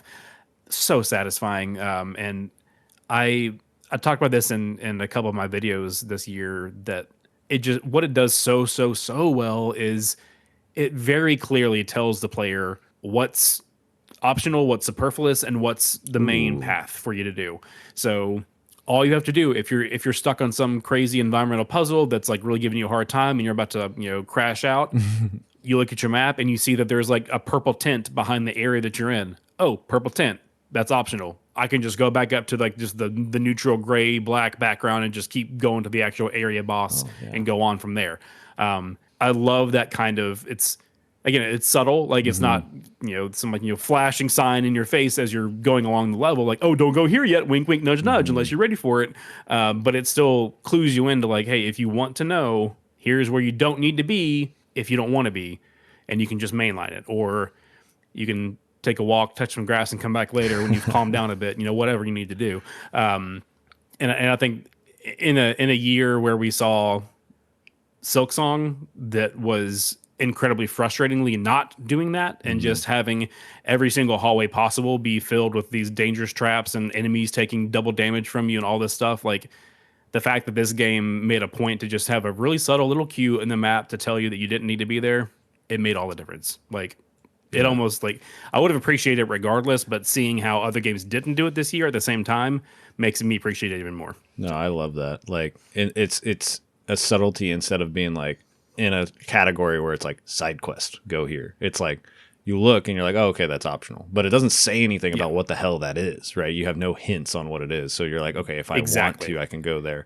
Or like it's if you hit a wall and you need to like level up or something, like I don't know the mechanics of, but if you need like more tools or something like that, you're like, okay, maybe I can go mess around in this optional area and then come back and it'll be an easier time for the main path kind of thing. That's dope. That's really cool. There were so many, like I made a point, and this is pretty rare for me. I actually made a point to go back and 100% all the levels before I did the final boss, because it was so fun. It was so engaging. It was so like satisfying to get all those things, because like some of those optional things were incredibly tricky, like trying the same thing over and over and over again for like a solid 30, 45 minutes, or maybe even more than that. I lost track. But like, again, knowing that I didn't have to, but wanted to, makes all the difference. And again, seeing like what's at the end of the tunnel. Is it going to be an actual upgrade? Is it going to be like just a token to unlock more things at the shop to buy later on? Like, what's it going to be? And it very clearly tells you like, oh, you got these 2 things, but you missed this. You've completed 60%, 40%, whatever of this level if you want to care enough to come back later, you can. If not, you can still enjoy the game. So That's great. Yeah, and if you're new around here, this is the guy to listen to on these Metroidvanias. Like, if he's I recommending, thought it was Castlevania that he was censoring. Yeah. just Castlevania, just Castlevania. Yeah, because it again it did a really cool thing the way that it borrowed the elements without fully, because again, like one of the big things with those is usually for the 2D ones at least like a interconnected map kind of thing, but instead they went the separate stages route, but still tied in like the option or the upgrades that you can't get yet, and you have to come back to explore more kind of thing. So still had that satisfying loop for it for me. Hell yeah, that's awesome. So maybe this is on your list. It would be kind of crazy if they were both on there. But did you play Ragebound as well, or not Ragebound? Ragebound. Ninja Gaiden. Yeah, so I actually, what I did, I played the demos for both, and Ragebound didn't really vibe with me, like the way that like the combat and all that stuff was working. They both reviewed very, very well. I think their open critic scores are like 2 points apart, with Shinobi just barely edging it out. Edging mentioned, but it just didn't really work for me. I know our friend Gianni, I think he personally maybe scored it a little bit higher than Shinobi himself, but like, yeah, there's demos for both. So please go check out these like awesome revivals of old school 2D ninja games. I can't believe two of them came out in the same year, a month apart. Like, Yeah, it's so That's wild. pretty I wild. I had to look it up while you were talking. I was like, oh, Ragebound came out last year, right? No, both this summer. Like, wasn't like the end of July and then August. Shinobi was the end of August. Yeah. Crazy. I'm like, that's wild that both of those. It's like the nickel thing, right? Like if I had a nickel for every time they rebooted an old ninja game from like the 80s, I would have 2 nickels, which is not a lot, but weird that it happened twice. Like, it's so... I made that joke this year because of games that were developed by French-speaking teams and included turn-based combat with active elements. Yeah, it is weird. There's a lot of parallels. There's, what is it? There was 20,000 games that came out on Steam this year or something like that. It's like, yeah, there's going to be a lot of overlap. Yeah. Yep. Incredible. All right. Phil. My number 4 is a hard pivot from the emotional kind story about children. My number 4 game is, I think, actually the only one on this list that I haven't I haven't finished other ones. This is the one that I'm the most green on, I guess. This is Tainted Grail: The Fall of Avalon by Questline. This is just when we talk about games being laser targeted, there are like very distinct buckets that you can make your game and hit me with. A Sherlock Holmes style detective game, 100%. A emotional story about living a life, that'll work too. But if you give me a black metal King Arthur retelling, that's like the most directly in the heart. In the Oblivion style as well, right? Like, yeah. This is like legit Elder Scrolls 4 Oblivion, but everything is straight out of a black metal album cover. It's nuts. This game is part of the Tainted Grail legacy, I guess, which is a larger like retelling of the Camelot mythos. They have tactics games. There's other like top-down like RPGs, but this is the first one that's in the Oblivion style. And when I say Oblivion style, that is you just sit there and you you bunny hop across the environment and your agility goes up. Like it is one of those games. And it is Love it. Beautiful. It has a cool King Arthur, but it's not beautiful. It's grim and goopy and gross, but it's like really well rendered. The music is really good. I love the dumb combat. Like it does have this is the really silly Oblivion combat. You can be a sneak archer, which I am, of course, because that's what you have to do. I'm actually role playing as the Green Knight because they have good. They have like really good character customization. So I just like fucking made Dev Patel, which was fun. Hell yeah. But it does the thing that I think Oblivion and the Elder Scrolls games are very grounded, except for the moments that they're not. But this game takes place in Avalon, which is a made up like elsewhere place in the Arthur mythos.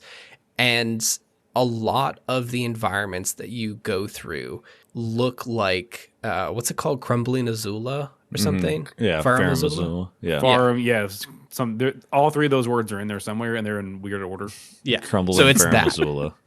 Like everything about this is taking the crazy world design of something like Elden Ring that is just out there completely and is building upon that. And like you have King Arthur in your head, like he is your companion, and you like go through it. You have to find the pieces of his soul to bring him back to life, to bring prosperity back to Avalon. Like it is Holy that shit.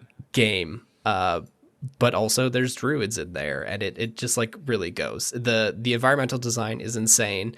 The game is cool, and just like it really is like a black metal, like there is a plague and they're doing bad stuff. These red priests, it's cool. I love everything about this game. It's dumb fun, but it is very fun. There's also a demo.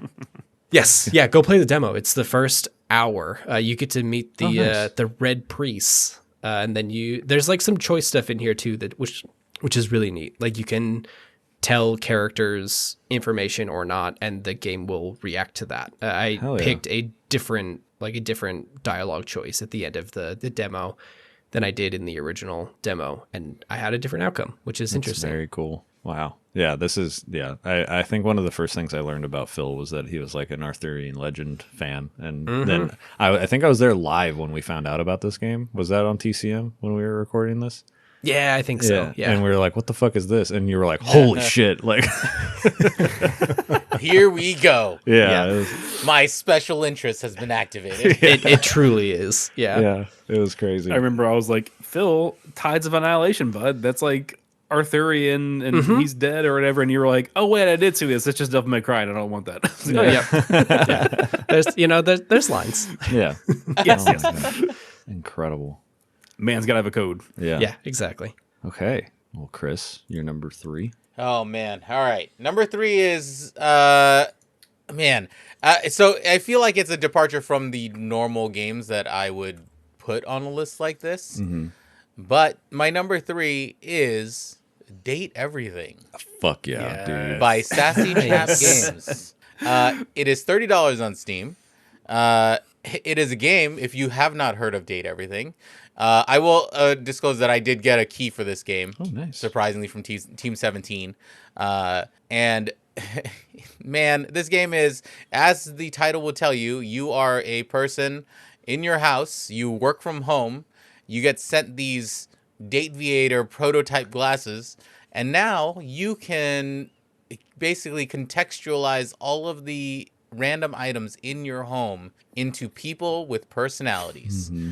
So you can literally date everything inside your home, from your bed to the staircase to a safe in your attic, the dishes. My man Dice K. I was going to say, that's your boy, right? That was my boy. Yeah, no, it's one of those games where it was just so charming and so surprising because the voice acting, incredible. Much like the other games that I've played in here, like they just chose really great voice actors. I think the roster is insane. Like the cast list is so stacked. Erika Ishii is in this game. Who As a sex toy. Yeah, as a sex toy. And it's funny because it's a dating game, so it's obviously going to be very comical and interesting because you're dating these items, and there's but it's fun because there's different levels of sexuality, I guess, inside of each mechanism of each person's storyline. So you find out their dynamics. Some characters have intertwining storylines, like the washer dryer.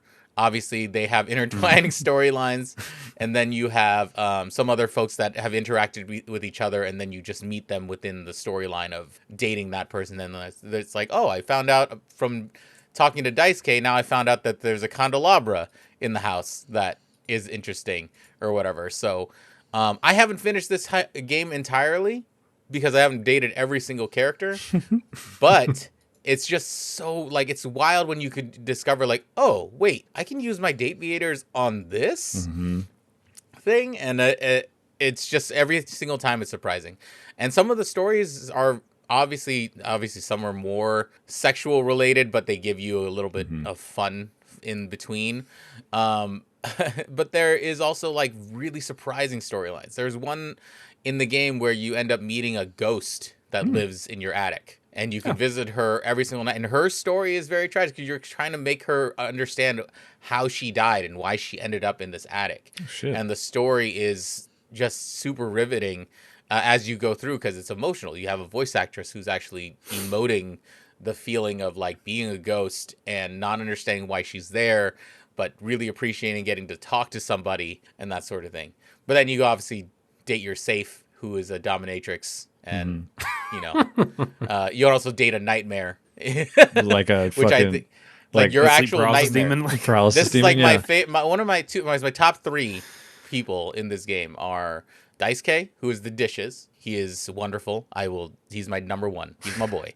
But number 2 is the safe, who is Sophia. And then number 3 was oh god, I'm gonna forget right now who it was. Oh, my brain. I was like, I lost my own train of thought because I was thinking of all the characters that I met. But there's a rubber duck that's on your bathtub named Rebel, who is non-binary. They are hilarious. It's so funny to talk to them every single night. Oh yeah, I was talking about Nightmare. Nightmare is a character that only appears if you drink coffee from your coffee maker before you go to bed. Oh, Right that's before fun. you go to bed. You have That these is a nightmares. nightmare. And they appear as a character that's in shadow with 3 heads. It's like a horse, a demon, and then a lion or whatever. It's like a 3-headed monster. But wonderful character. But yeah, I just very, very much like this game. And it's one that I look forward to going back to every time that I go back to it, because the voice acting is really good. The only thing that knocks it down that I would think of is that the price point is pretty high for a dating game. It's $30 for a dating game. But it's because they paid all these voice actors that are from all these banger like games and are stars in their own right. So it makes sense that it's that much, but it is $30 for essentially a dating game. Yeah, so miles may vary there. They paid for basically all of like Crunchyroll dub anime like voice actors. It's all of Critical Role, all of Crunchyroll. Yeah, Yep. It's pretty wild. Like Ben Starr is all the doors in your house. including the trap Dorian. door. Yeah. The trap door. Dorian. Yeah. Trap Dorian. Shout out to my mod Ange, who loves Trap Dorian. Yeah, that I streamed the demo of this, and I was like, I think the price point is what stopped me from ending up buying it. But it is so good. Like the 3 hours of the demo that I played was like so good. Like the fact that one of my favorite voice actors of all time, Jeremy Lee, she plays a chair. Yeah. Her name is Chera Neely. Yeah. Is so fucking funny. And then having just on a whim somebody in chat being like, oh, go, like, I was like, who should I talk to? I only have one more person I can talk to. And they're like, oh, go talk to the toilet. And it's fucking Jean-Loup Pissoir is his name. And he literally is like a rapper. He's a French rapper. And it's so, I was dying. Like, it's so funny. The details of the design of Insane. each character they took so much love in making the designs for these characters. So like you talk to Betty the bed, and she's just comforters. The bed, like the slats are now her corset. There's a whole bunch of, there's just a lot of love taken into designing these characters. And I really appreciate about that. About this game. One of my favorite clips of yours was when I think you were talking to the oven, right? Was that the one where he becomes like a priest or what? No, it's the air fryer. Air fryer, that was it. Yeah. Yes. And he You're like, oh, becomes this'll a be cool. very I'm so religious excited. zealot. It's so funny, dude. It's so gosh. good. Yeah, the air fryer. That name cracked me up. Seeing that. Yes. Yeah, it's so good. Like, yeah, the game is. I definitely, if it ever goes on like a, even $20, I'd probably pick this up in a heartbeat. Yes, I think so. And yeah, they definitely put a lot of love into this game that should not be taken seriously, but like they put so much effort into it that it's like you have to take it seriously. Like this cast is insane. Like it's got to be a record for the most like well-known voice cast in a game because there's just so many. There's so many people. Hell yeah, that's a great pick. That is an awesome pick. Well, for my number 3, I've been alluding to it, but it's Blueprints. Number 3 game of the year is Blueprints. I have been waiting for a game like this, like I feel like my whole life, and I didn't realize it. And I'm sure like maybe I play Seance of Blake Manor and that one is actually better, but like I'd never played a game like Blueprints where it was like I can't remember the last time I took a physical note while playing a game, and I filled up like half of a journal with playing this game. Yeah. And like being able to go through runs and figuring out the inner workings of how this game was built, and being like, how can I twist the RNG to work for me was like so fun. And just playing it on stream up until like, you know, getting to the 30-hour mark and beating the game for the first time. And I know there's plenty more, but I like said on stream, I was like, this is going to be a game I play for the rest of my life. And I'm so excited to just be able to like hop in, look through the notebook and being like, okay, let's like refresh our memory. Like I haven't done this in a minute. And just being like, oh yeah, okay. Oh, look at this old note. Look how wrong I was like in my thought process of that. Like it literally like awakened something in my mind for games that I was like, I need to play more games like this. So the next game I streamed after Blueprints being done was Tunic, because I was like, I want another game where it's like nothing's telling me, like I have to figure out everything on my own.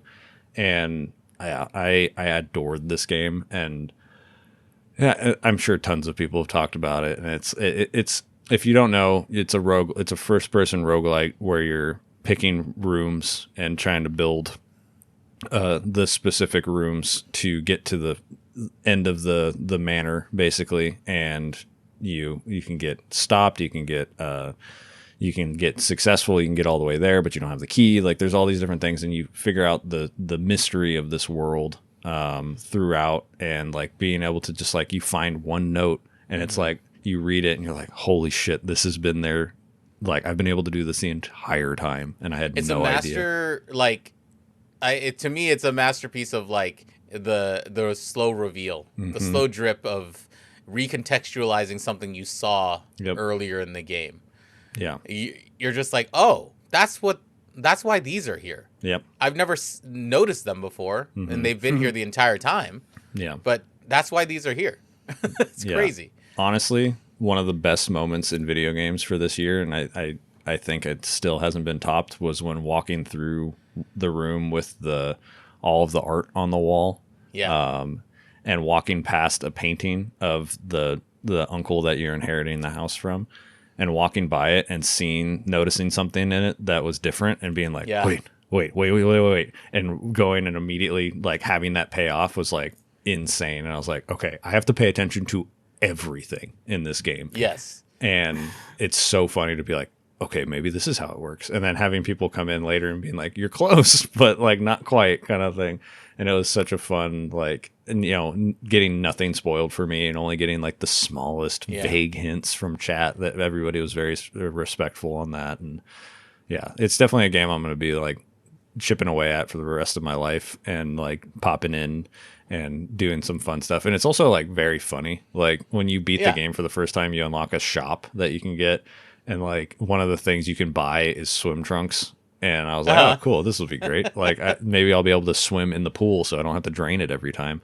And then you get in there and there's 2 trunks, like wooden trunks in the pool. And you're like, yes. Swim trunks, understood. Got it. Like it's yeah.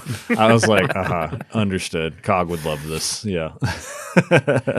There's something about like when you first unlock something that's I guess spoilers ish, but like it's satisfying when you first unlock something that's not in the house. You're just like, oh, this is not just confined to these rooms. There is more to this game, and and all those reveals are obviously, you know, user may vary. Obviously, every single time you go into it, it's a roguelite, it's RNG. It can be very, very tough. There are times where you go in and get 10 rooms in, and you're like, well, that day's over. Yep. Yeah. And what's nice is you can, if you know the inner workings of the game, is like, okay, I've hit a dead end, but like, or I'm not. I already know this is going to be a failed run, so you can kind of pivot to be like, okay, what can I discover during this run that makes it useful, so it's not a waste. And being able to be like, okay, let's experiment. Let's like, I've never gotten these two rooms together before. Let's see what happens when I do that. Like the run's busted anyways, and then just going in and being like, okay, this is my goal, but like I also want to do this, this, and this, and there's like a million other things, and then like I can't believe some of the places the game went where you're like, at first you think, oh yeah, just trying to get to the end of the manor, and then you do, and then you like unlock more stuff, and you're like, what the fuck is this game? Like, what is this? Like, what do you mean? Like, and I don't want to spoil 100%. a single thing. Like, I'm trying to be as vague as possible, but like learning a single thing about this game is a spoiler because it takes away the experience of like knowing what, like discovering that for yourself, and discovering it for yourself might have taught you like 5 other things on the way there that helps you bend the game to your will to be able to like have the things happen that you want to happen. And it's insane. I can't believe that this game exists. Like there's so many different intricate things that are happening at all times that it's like a masterpiece of just development, to be honest. But that's my number 3, and I'm excited to get back into it after Game of the Year season because it was crunch time the last couple months. It's a game that I really did put a lot of effort into. I think by the time I stopped, I'd done like almost a full month's worth of in-game days. I was at like 12 or 13 hours, I think, minimum. And like there were so many cool like things like Eric's talking about where I would do a run that wasn't successful, but I would like learn a cool thing, or I would like end up unlocking something that's more permanent. I guess I'll just leave right there. Like unlocking a permanent thing, whether that's like something that Chris mentioned that's outside of the mansion proper, or like something that you can start your day with, kind of a thing. But just like I hit way too many walls personally with the RNG and like the way that I kept trying to progress, and I just like every time I would make one step of progress, I would hit like 15 steps backwards of like not being able to actually use that information in the way that I wanted to. And as Eric mentioned, like I know that there are ways that you can manipulate some of that to an extent, and it was just something that I never came across, or maybe I just like was right on the cusp of being able to do it, but I didn't actually like get there. So like, I really didn't. I intended to go back to it, but then there was a whole lot of drama with like drama and just greed of Game Pass going up like an extra $10 a month and all this stuff. And I was like, I'm not gonna keep paying for this right now. And like, so like one day that'll be nice if I could go back and like give it another proper try, like because I really intended to. And I even with me ending up not enjoying it overall and it not being very high on my own personal list for the year, like I can certainly respect like what they did and like the vision that they're having, and like the mechanics that I was able to experience like were interesting, and they're like well implemented. It just didn't end up being one that clicked for me in the same way that it clicked for a lot of people. So it's nice still being able to hear like, you know, like Patrick from Dido and like Eric and Nerd. I just like took the middle word of Chris's name on the screen. This giant nerd. I'm used to it. Hearing It's other people fine. talk about it and like there's, I'd almost compare it like you're hearing someone just talk about this sense of wonder and discovery, and it's like I like hearing about this. It's just not something that I ended up experiencing for myself. What's cool is if you ever go back and play it like on PC or whatever, like you didn't lose any progress. The progress is all up in your brain for the most part. You can get back to where you were like fairly quickly, which is nice. So if you ever do go back, you didn't technically lose too much. You might have lost some of the, you know, the permanent things like you're talking about, but you can get those back real quick. Like once you know how that works. So that is what's really cool. What do you think, Phil?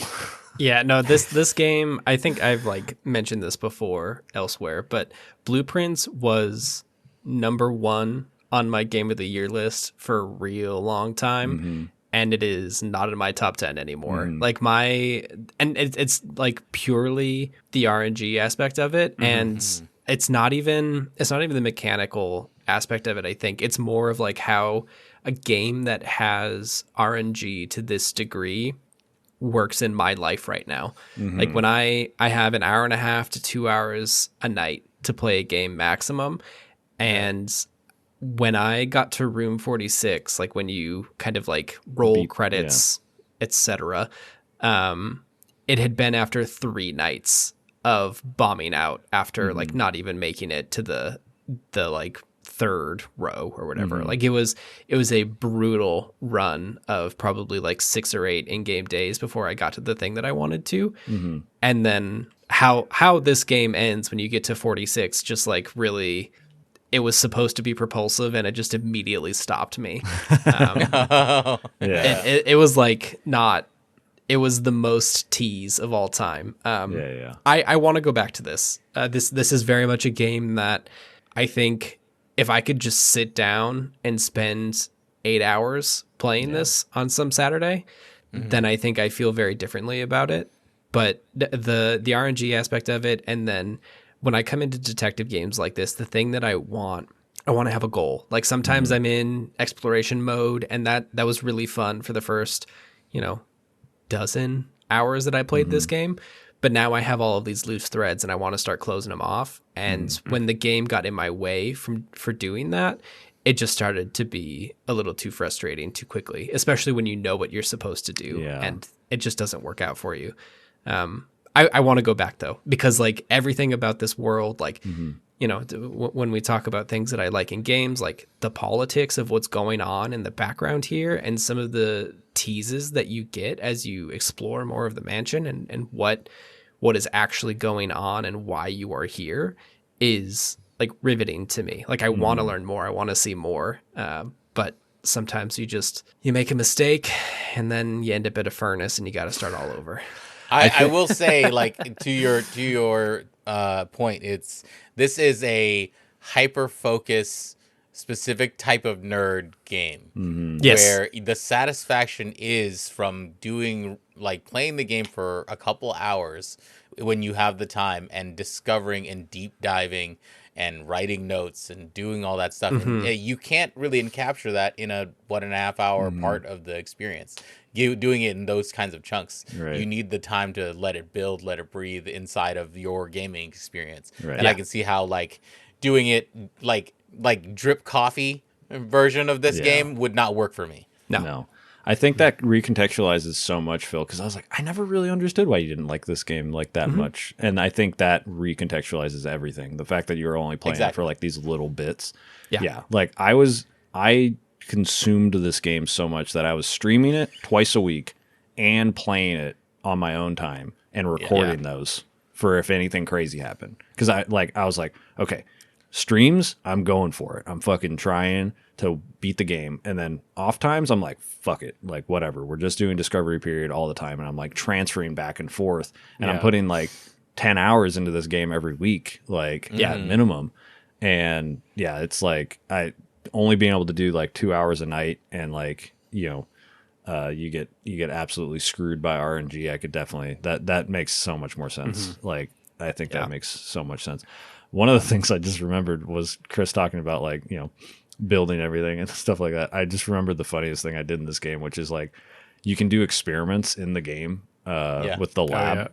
Yep. And I got a thing that basically like every time I made a shop, I got 3 aquariums. And if you don't know what the aquariums are every color room, so they count as a shop.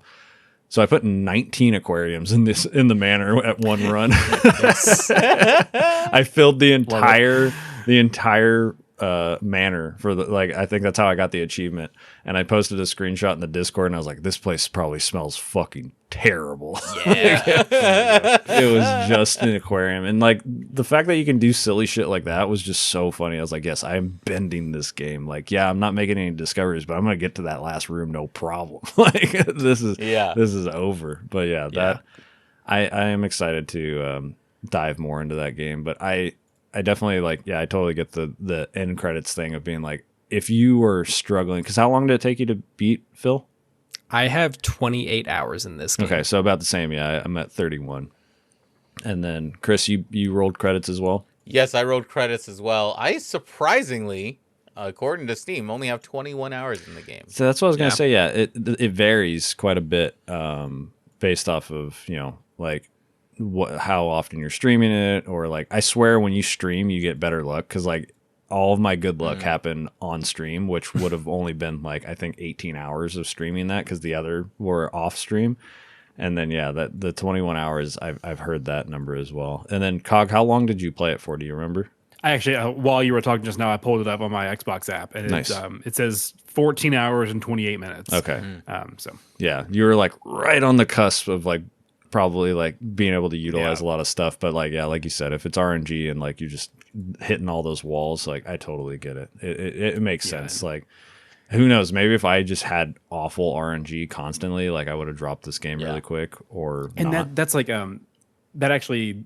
I know I was talking to you obviously when I was jumping into it because you had loved it so much. And I was also talking to Patrick a lot, and I would even like be like sending him screenshots of like how my days were ending, and I can't remember like when and where it was, but he was like, honestly, if I had gotten the same bad luck that you did, I wouldn't have kept going either. Yeah.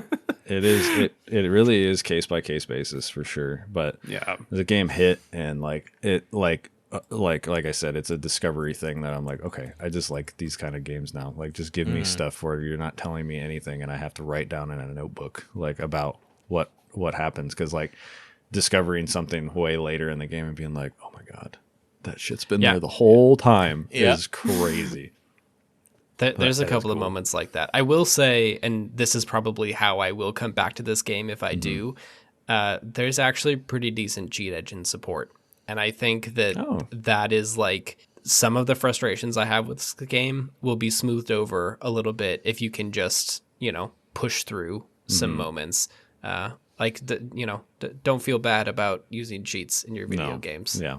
Not if Honestly, you wanna I'm just surprised there get the isn't story. like once you roll credits for the first time, like just to be able to be like, okay, I just want to work on this puzzle. So guarantee that this room shows up, and that's it. Like just those little alterations. And there is mechanics in the game where you can make things appear more often, but it is also RNG. So you just have to bend it to its whim, because that room only shows up in 4 specific locations on the map. So if you know that it's coming, then you can kind of figure it out. But again, that's all still RNG if you get it or not. Yep. But it'd be a good Steam Deck game. I would say that. I know, but if I use the Steam Deck on a commute, I feel like I'm equally as disappointed when I get one run done in 30 minutes. That's true. Oh yeah, no, yeah, that'd be rough. 30 minutes is not nearly enough. But on the couch, good stuff. That might be where it's at. All right, Cog, number 3, your bronze medal. What do we got? Yeah, this one again. I mentioned before that something just barely kicked Shinobi down to 4 in the recent weeks, and that is Hades 2. I played a good amount of Hades 1 back in the day. I had at least, I think it was maybe 2 max, but certainly at least 1 successful, reach the surface, saw mommy, all that sort of stuff in the first game. Spoilers for a several-year-old game. But like,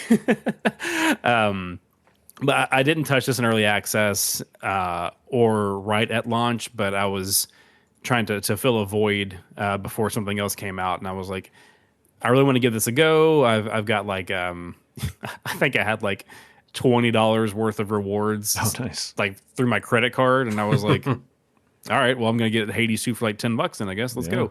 And like, I kept hearing this, and it's one of those things where you don't really know how to fully believe it until you experience it for yourself.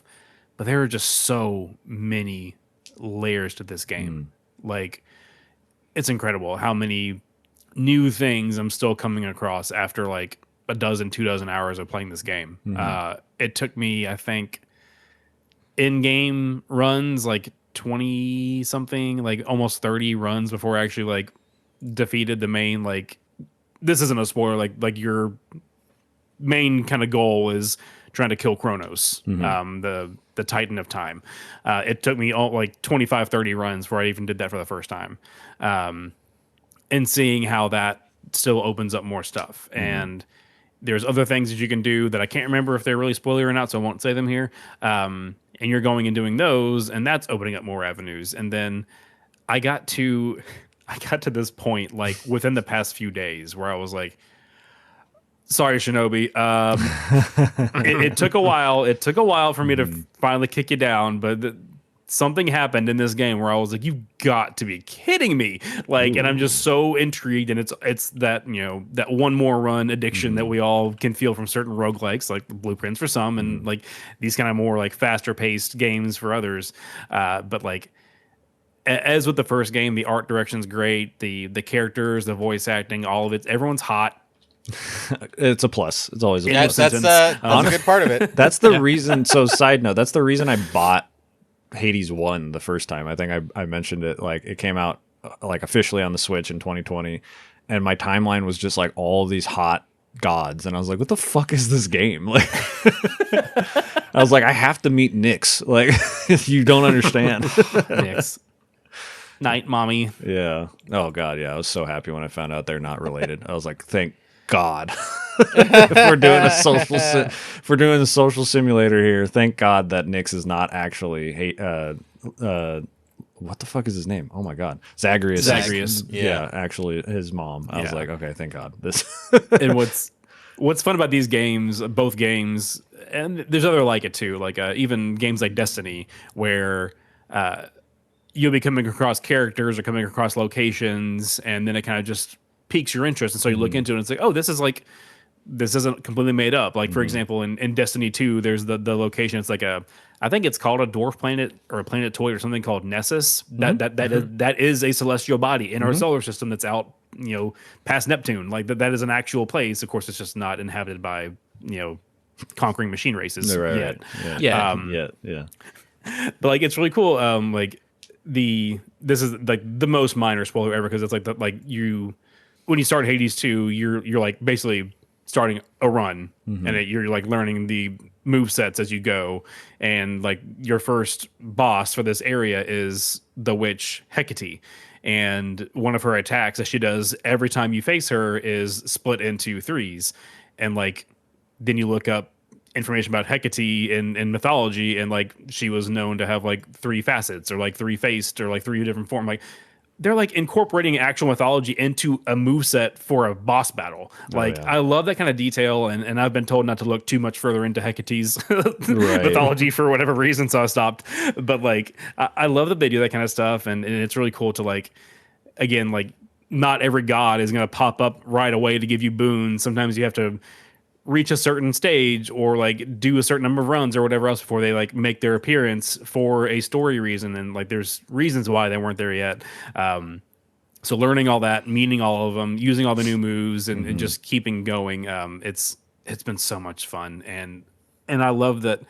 Again, this is not just me trying to like turn back around things on Blueprints, but like just I love that even when you're failing runs and stuff in a game like Hades 2, like you may not have even reached a new area yet. You may not have enough resources to unlock a new weapon, but because you've done X number of runs, now here's a lore cutscene and something else opens up. Even if you keep failing, like something else is opening up, and you're like meeting someone new or learning something new about Malinui or something else that like other games do that too. And it's just a specific style of roguelite. And that's more my personal vibe for these types of games. So, and it's only like $30 for all this content. How much was the original Hades? I feel like that's more than it was, right? I think it was around the same. Okay, I think it was the same. I'm definitely mixing up.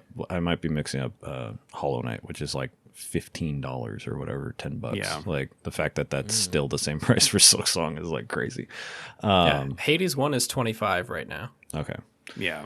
Yeah, that I haven't played that. The end of this year was absolutely just a shit show of like just pick your fucking poison. There's so many games coming out. So many things. And I needed to also play catch up on games that I missed earlier in the year. So it was just like it was rough. Yeah. It was rough. But I'll get around to it. I never actually beat Hades 1. I played it like a crazy amount when it came out, and then fell off of it and never went back, but I enjoyed the hell out of it. So I'll eventually. It was something else.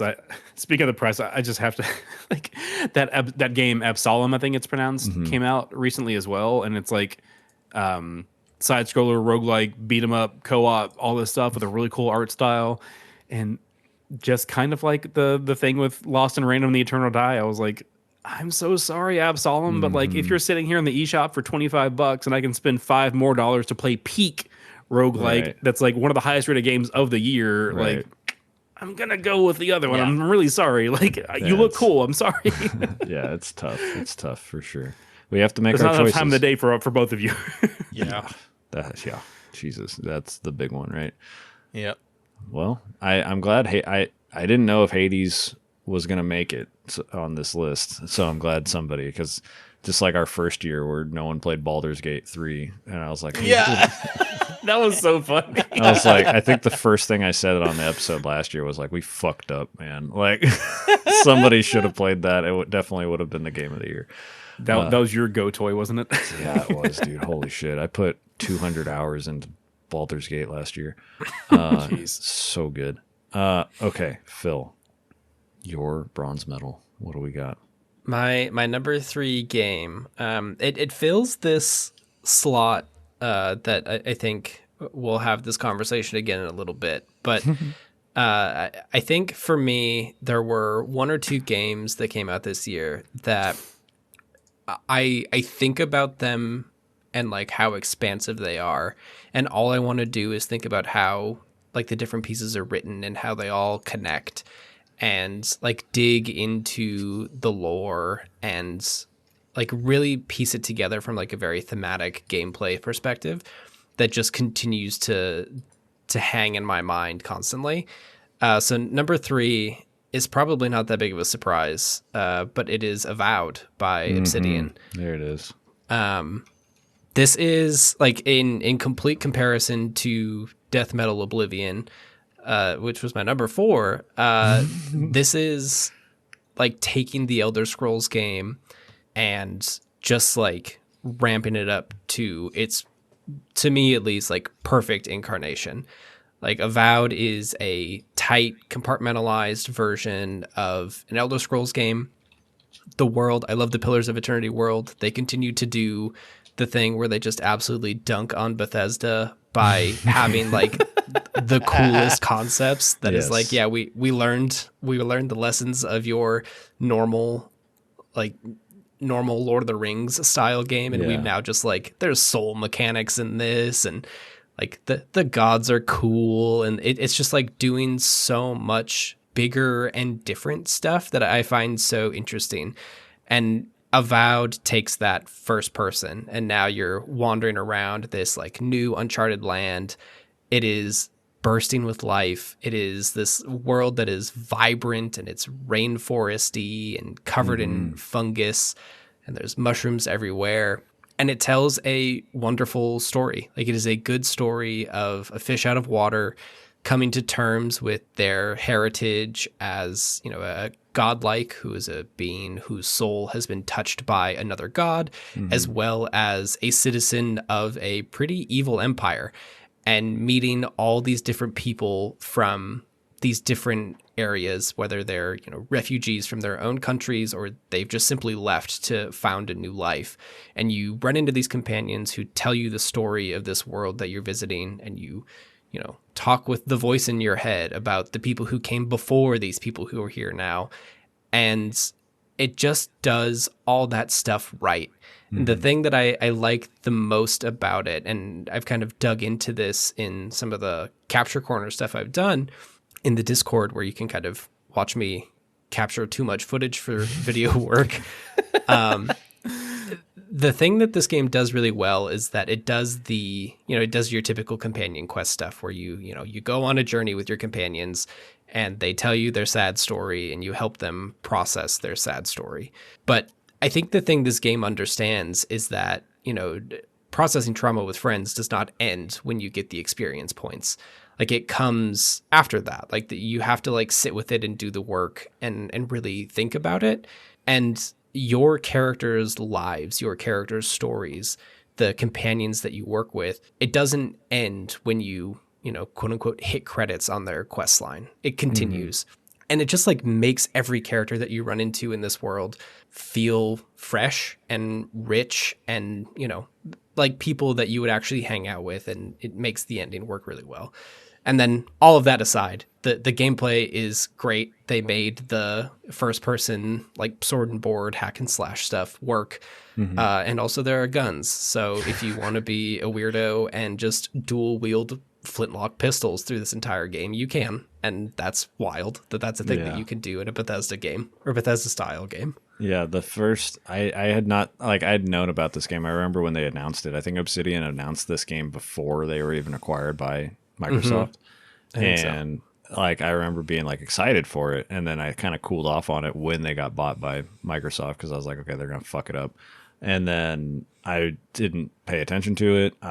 Then the first time I ever saw gameplay was watching Phil play this in the capture corner in the Discord, and being like, I was like, oh wow, this is actually pretty cool. And then like just listening to it in the background, I was like, this is such like, why is this so chill? Why is this like this game is so like I don't remember like Skyrim or anything like that being this chill. Like I remember, being more like driven into the combat and this like and all that stuff. And I was like, no, this game is like very, very chill. And to the point where I was like half paying attention during the like he was getting all the different endings and stuff, and I was like half paying attention, and I was just like, oh, this is nice. Like this is just like the terrible things might be happening, but like whatever they did, this is a very chill vibe that they've like cultivated in this game. And I was like shocked. The apocalypse by it. is a vibe, man. Yeah. In this world it is. Yeah, it was crazy.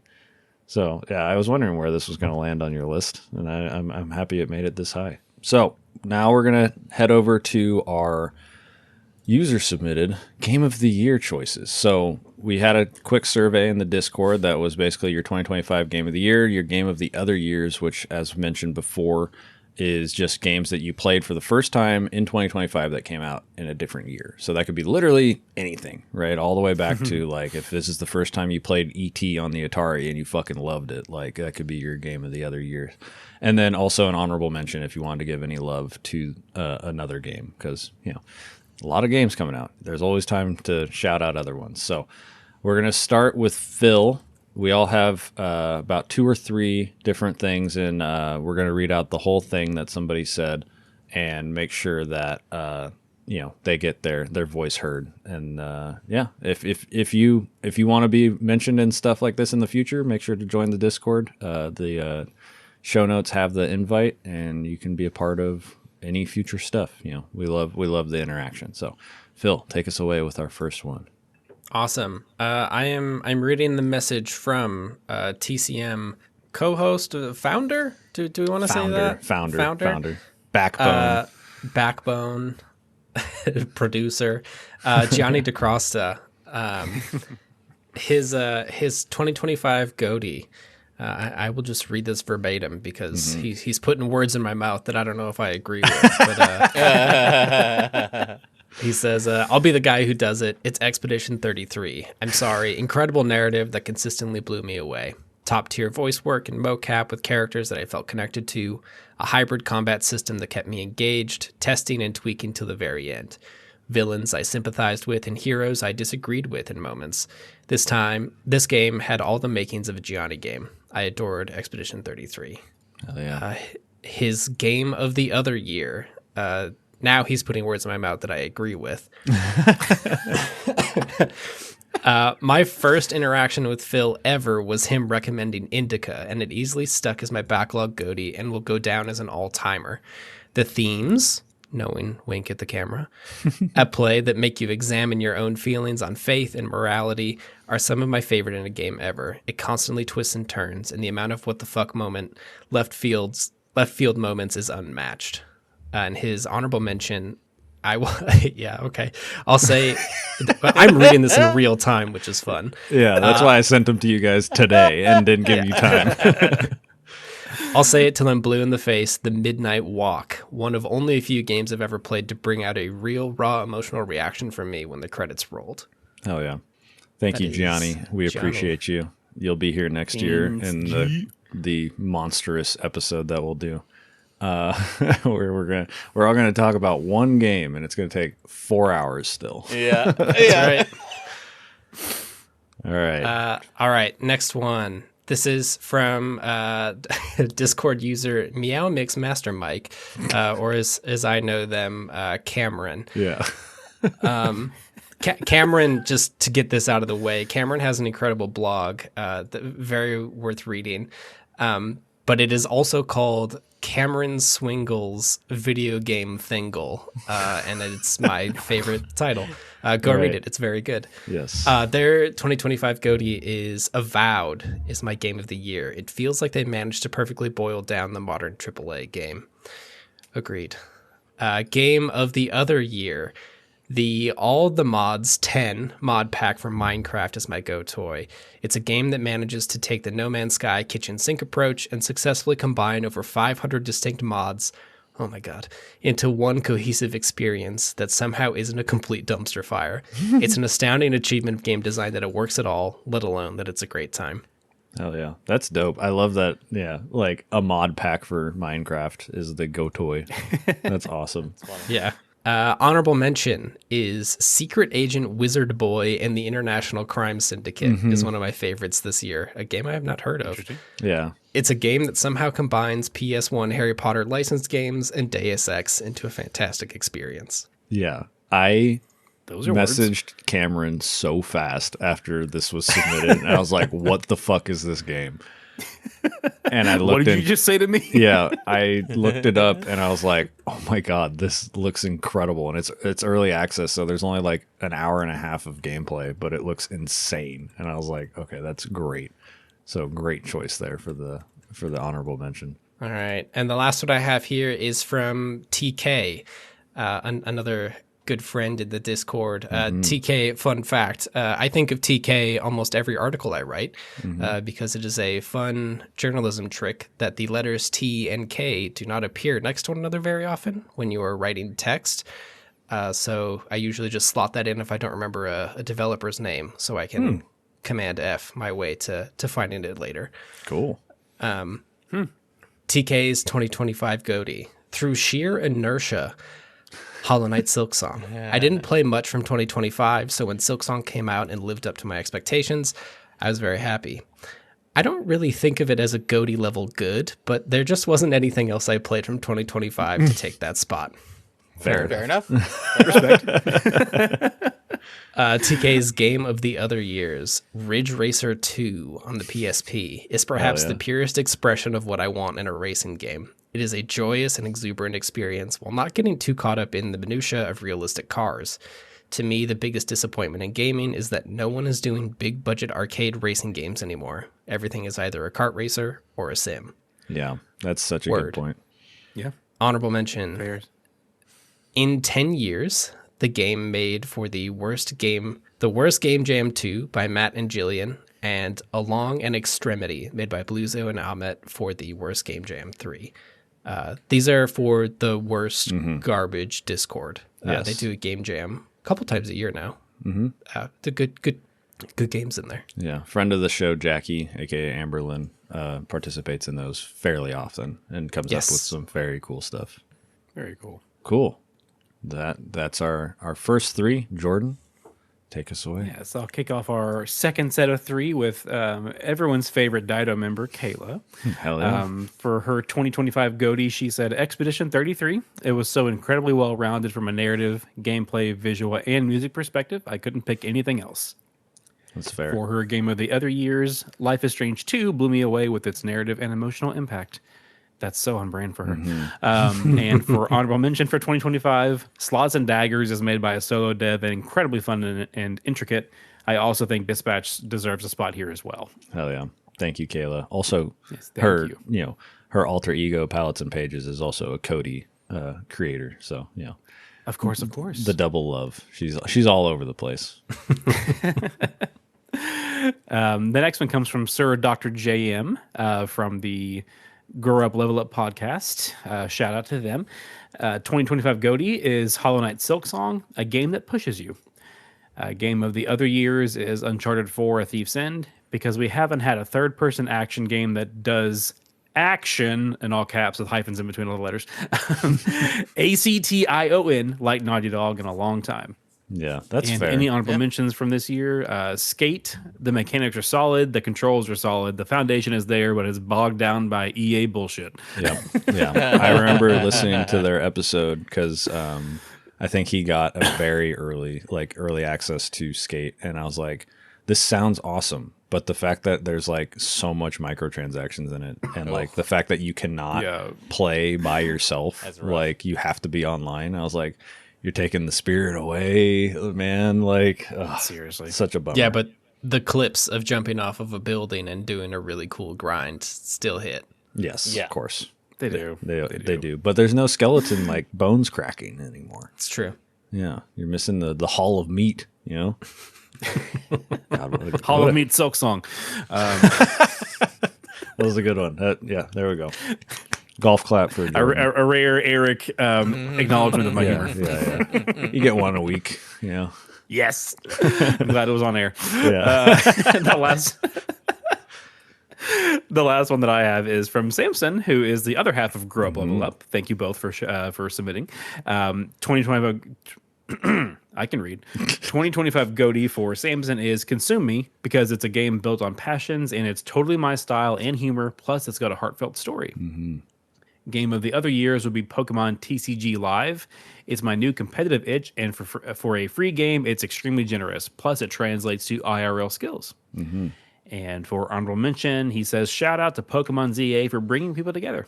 Yeah. So, Right. thank you, Kayla and Jordan and Samson, for those. Hell yeah. Yeah, Consume Me is on the backlog for me as well. I need Same. to get to that. I've heard good things. Yeah, nothing but good things. Art style is incredible too. Yeah, that just screams a short game, long talk game. Like,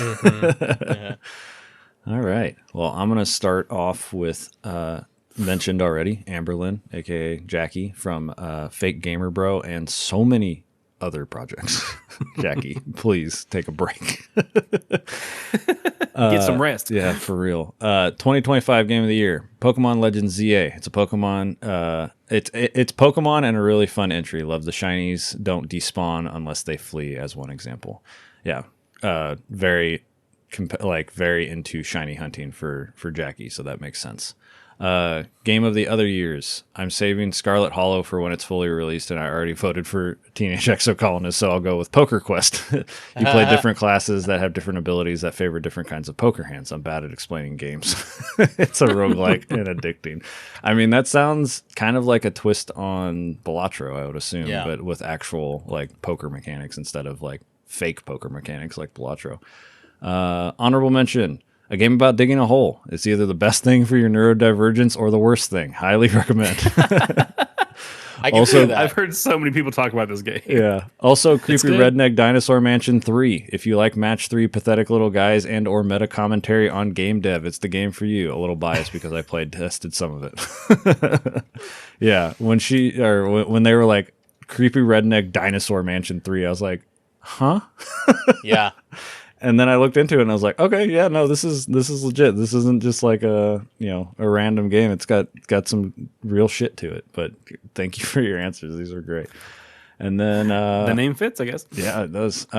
Last for mine is Sloth, which is member of the Cody Discord and my mod on Twitch. Very cool person, aside from the fact that they're a Kansas City Chiefs fan, but we don't have to talk about that.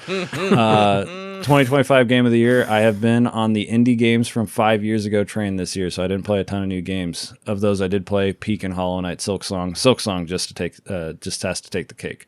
I was fortunate enough to play the first game for the first time last year, and I absolutely love the second game just as much. With a wonderful world to explore, a beautiful soundtrack, incredibly fast combat, and challenges that are equally parts infuriating and absolutely fulfilling to complete, this game really has it all. Yeah, I don't have experience with Silksong or Hollow Knight, or I played a little bit of Hollow Knight, but they do look cool. Games of the other years. The game of the other year I'd like to bring to the table is The Root Trees Are Dead. As someone who grew up watching my sister play Nancy Drew, this game hit the same spot hard. To provide some context, this game tasks you with uncovering the tree of the root trees, a wealthy family that has a lot of money up for grabs after a recent death. You gather evidence by searching the 90s internet, parsing library books and periodicals, and finding information on physical or printed evidence. This game does such a good job of providing piecemeal goals to work towards that enable the release of that sweet, sweet dopamine repeatedly. Family is interesting. The game does an incredible job of keeping you engaged throughout and has a really fulfilling ending that makes the entire mystery feel like a very worthwhile experience. 10 out of 10. Please play this game if you're into sleuthing, detecting, and solving mysteries. Any honorable mentions you'd like to give? Okay, Crosscode. I love this game. Not from 2025, but too good to not mention. Yeah. I was a part of the discovery for Crosscode live while Sloth was like falling in love with that game and just blowing up my chat, and that was fun to see. Incredible. The root trees are dead. I saw some head nods. Have you guys played that game? A couple of people I know have played that game and they love it. So Okay. I've heard mention of the game before. I've never played it myself. Yeah, Yeah, that sounds- I've heard the watched some name, of but it. not, yeah. okay. Yeah, I've watched some of it, and it is on the list for me to get to. It is an Obra Dinn like Ooh. to some degree. Okay. So it took the Seance slot. I think Seance kind Gotcha. of nudged it out for playing, but yeah, Gotcha. Okay. I want to cool. get to it. Chris, you Nice. are up. All right. So I'm going to start off with a submission from Charlie, which I made her do. She said she didn't play that many games this year, but I made her do one anyway because I respect her opinion. Yeah. Her game of the year this year was Schedule 1. Nice. Such a different vibe. You could really min-max. You could make some crazy shit happen. Was pretty fun to play solo, but extremely fun in a group. It's early access, so maybe it doesn't count as being released, but solo dev as far as I know, and he's still updating and implementing more things into the game. Game of the other year, Dredge. In her Hell words, yeah. Dredge, because come on, of course it is. Dredge has such an amazing world, and it's always a relaxing time for me. And her honorable mentions are Spilled, which I believe is a boat That's a cleaning game. That's a Phil game right there. That's a Phil Yeah. game. And Species Unknown, which I've seen, and it's kind of a Friendslop type game, but it's more first person sci-fi and monsters, that sort of thing. And I've been wanting to play it. Okay, next one is from my friend SJ. Saucy Jack, SJ Scrubs, SJ_Scrubs on Twitch, if you guys want to check him out. His game of the year is, in his words, Blueprints by a Mile. Love the exploration aspect, love the meta puzzle aspect, love the RNG aspect, love the world building. It's one of the few games where the puzzles didn't feel like little baby puzzles, and also one of the few games where I felt fully immersed. Yeah. His game of the other years is Indiana Jones and the Great Circle, because Indy is awesome, voice acting is awesome, the environments are awesome, and it's always awesome to punch a Nazi. Hell yeah. True. Yes, it is. Also, technically not of the other year for this show. Yeah. It is That's eligible. true. Yeah. It's eligible for this show. It is. Any honorable mentions you'd like to get? Yeah. Sorry, I read that I forgot what I was doing. I did that earlier Honorable too. mentions. Hades 2, Silk Song, Abiotic Factor, Civ 7, Split Fiction, and Strange Antiquities. Hell yeah. Mm-hmm. And my last one, I'm going to do this backwards because it'll make sense in a second. Okay. This is Rachel, my wife. My wife. I had to throw that in. I almost did it, and then you did it. Okay. Can you tell what era we're from? Yeah, we're all from. Millennial humor. Oh my god. Honorable mention for her is Split Fiction, because it's an incredible achievement. I remember her finally seeing the last part of that game, and she was just like flabbergasted. So were by we when we played yeah, that. when we were. That was crazy. Yeah. She didn't have any game of the other years. She admittedly doesn't really have a lot of time to just play games a lot. But her game of the year will lead into my number 2 game of the year, which is my favorite game of 2025 is Deltarune Chapter 3 and 4. Nice. It was written incredibly well and was a joy to play. And leading into our round of our number 2 game of the year, this takes that slot for me. Nice. For a while, I thought it might be at the bottom of the 5, but the more I think about it, the more I think about how well the characters are written and how much I enjoy discovering the story alongside when Toby releases these games. And Toby Fox obviously gets all the love from Undertale being such a phenomenal experience all those years ago, and being an incredible music writer. I think that's the thing he does the best, is writing this music renditions that really play in through his games and do really well to drive you through the story. But something about 3 and 4 is that it feels like he's fully formed his ability to tell a story within the bounds of what he's building as an RPG style game, right? I think he does a really good job of developing what these characters are supposed to look and feel like within the world. It gives you an air of mystery of what the heck is going to happen in the next chapter. And then he introduces in these chapters, with the way that he's doing it, kind of like an anthology, but has a through line. There's a lot of new characters that he's able to introduce and give you a lot of fun, original gameplay in each chapter, which is fully compelling. Like chapter 3 is completely different than what chapter 4 feels like, right? And it's also not like some of the Undertale game part, or the part of Undertale is like some of it is super challenging, right? The Sans fight, the end fight with Flowey, is very, very challenging. The thing he did with this is that it still has that challenge, but the mechanics are a little bit more friendly to the player so that you can get through them, so that the heart of the game is the story. So you're still constantly waiting for the next thing to happen in this game, and you're not like so bogged down in gameplay and grinding as Undertale. You'd have to kind of grind to get more, like the armors, the things that kind of help you within the story. This doesn't really have that. It has a singular kind of through line that you can kind of get towards even without being great at the combat part of the game. So yeah, 3 and 4 really takes it for me as number 2 for my year. I just think that it expanded that world of Deltarune to its own story, because I think when you first play chapter 1 of Deltarune, you're like, oh, this is like a weird alternate universe Undertale or whatever. But this is like a great companion tale of like, it is a different universe than Undertale, but with some familiar faces. And yeah, it just weaves its own story in a way that's really, really interesting to me. How many chapters are there supposed to be? I forget. I believe he's going up to 6. So Okay. I think the next release is chapters 5 and 6. I think that's the end of it. Okay. Don't quote me on that. It might be just chapter 5, but I think it's chapter 5 and 6. Yeah, I think that's when I'm gonna pick it up, like officially, Yeah. go through all 6 chapters. I like the Undertale universe, but I've mentioned this many times. I was really broke for a while, and so I did not play Undertale. But I watched like a ton of Let's Plays and like all the different endings and all that kind of stuff, and so I like really, really, really enjoy that world, and I will eventually play it like myself. But with Deltarune, I've like gone completely dark on, because I'm like, I'm going to eventually go into that game, and it does seem really cool. So I think the thing for me too that props it up to number like up the top of my list is because it is an experience that me and Rachel get to have together as like discovering the story together, because we're both into this as a communal experience. So I think that adds to it, and also like it's just fun. It's just a really beautifully built world. There's pretty. a lot of interconnected characters that are really, really fun, and things that you root for within the game. Which I don't feel like I get in a lot of other games where I'm rooting for a character or rooting for a thing to happen. Yeah. This still builds that anticipation for me. Hell yeah. I'm glad you enjoyed that. So you played this off stream, right? This one, we actually did stream this one. Oh, nice. Cool. Yeah. Very nice. Yeah, I'm curious to like how it is when I do eventually play it, because it looks really cool. Like it and obviously it's extremely popular, but I think I'll keep it to myself, I think, for that. It'll be a good time. Have you guys Chris. what are your guys' interest in that? Yeah, I've never so- played anything. Me either.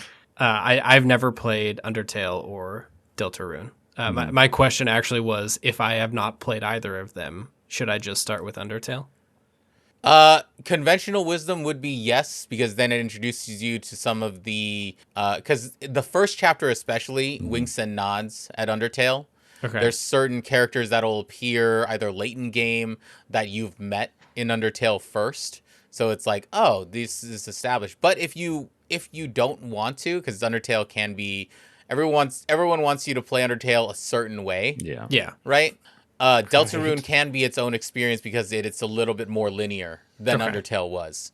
So if you want a more linear experience, I would suggest Deltarune first. You just probably won't get the references that they're gonna make in the first chapter, but after the first chapter, it's its own beast. Something. Yeah. Okay. Yeah, I was wondering about that because I remember when it came out, people were like, "What the fuck is this? Like, is this Yeah, like because alternate? there was Is it a lot of is it a wink and sequel?" nod Yeah. things about like, with Sans, with with other characters, because they are living in the same world. You're playing kind of the same ish character as Undertale, but this is like an entirely different story and entirely different part of the timeline. And Deltarune technically was in development first, right? Like, this is something he's been working on for like story think wise. so. Yeah, Yeah. I think so. I think when I found that out, I was like, "That's kind of wild, actually." Yeah. Like, It is. yeah. So you can probably see like his evolution of that early story and then changing it as development has gone on, kind of thing. So yeah, that's And I think very Deltarune cool. is a big advancement compared to Undertale's like UI system. Yes, Right, yeah. you're playing a little bit more into the SNES style gameplay or SNES style UI than Nintendo style UI, which is Undertale. Yeah, very cool. Well, for my number 2, it's Uma Musume Pretty Derby. It had to make it. It had to make it on the list. Yeah. I absolutely adore this game. I just talked about it for an hour and a half on a Content Mill episode. It is a gacha game that I just absolutely fell in love with. I randomly like discovered it while listening to a podcast. Somebody was talking about, oh yeah, it's a stat management horse racing game, but the horses are anime girls and the story's pretty decent. And I was like, all right, it's free. I'll check it out. That was in June. I've played it every day since then. And I stream it every Mondays. I have a foothold in that community now, and it's man, I don't know what else I could say about this game that I haven't said already. But just the fact that like you go into this game, and you're like, yeah, you pick a horse girl, you pick between 5 stats to train each week, you do races, and you're like, oh, okay, cool, yeah, whatever, pretty simple stuff. And then you're like, oh, okay, well, why did they write this character like this? And you're like, why did they do this? And then you look into the actual horse, and it's like, oh, it's inspired by what actually happened to this horse, or the horse's jockey, or the horse's owner, and all this different stuff that they have that like is written into the story. Like, why is Hishi Akabono so obsessed with sumo wrestlers? Oh, it's because she's named after the first ever American Yokozuna, Akabono. And why is she named after that? Oh, because the Akabono in real life, the horse was the biggest horse to ever win a G1 race. And it's like, okay, that's pretty cool. And then you look into other stuff and you're just like, why? Where are all these things coming from? And then there's always a reason. There's never a moment in that game where they've designed something to be like, no, it's, that was just because. It's like there's always something to go into it and like to make that decision to why a character's designed like that, why they talk like that, why they do any of this stuff.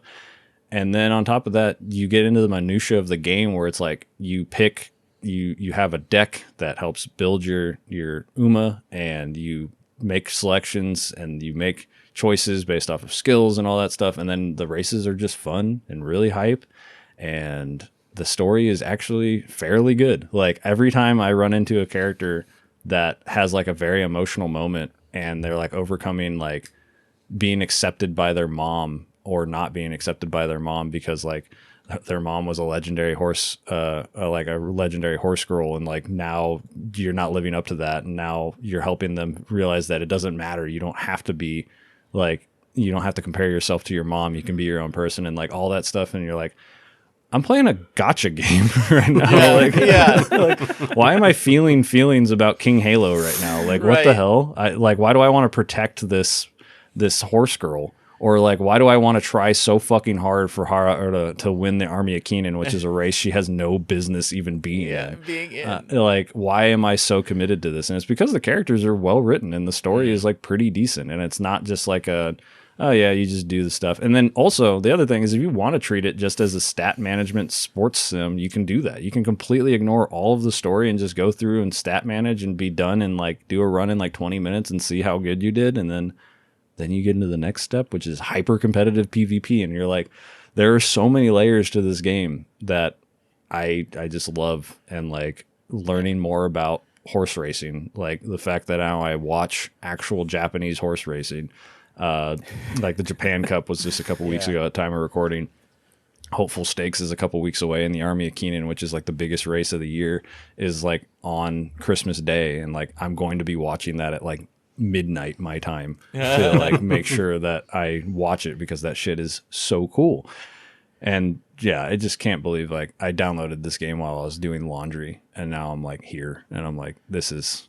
I didn't think my life would change on June like 24th or whenever this game came and out. honestly, as a person that you said, I play it just as a stats management game. Like I don't go into the story as deeply as you do, but I still get a lot out of it. It's just an enjoyable experience to go in and play these games and figure out what thing works best, what combinations work best.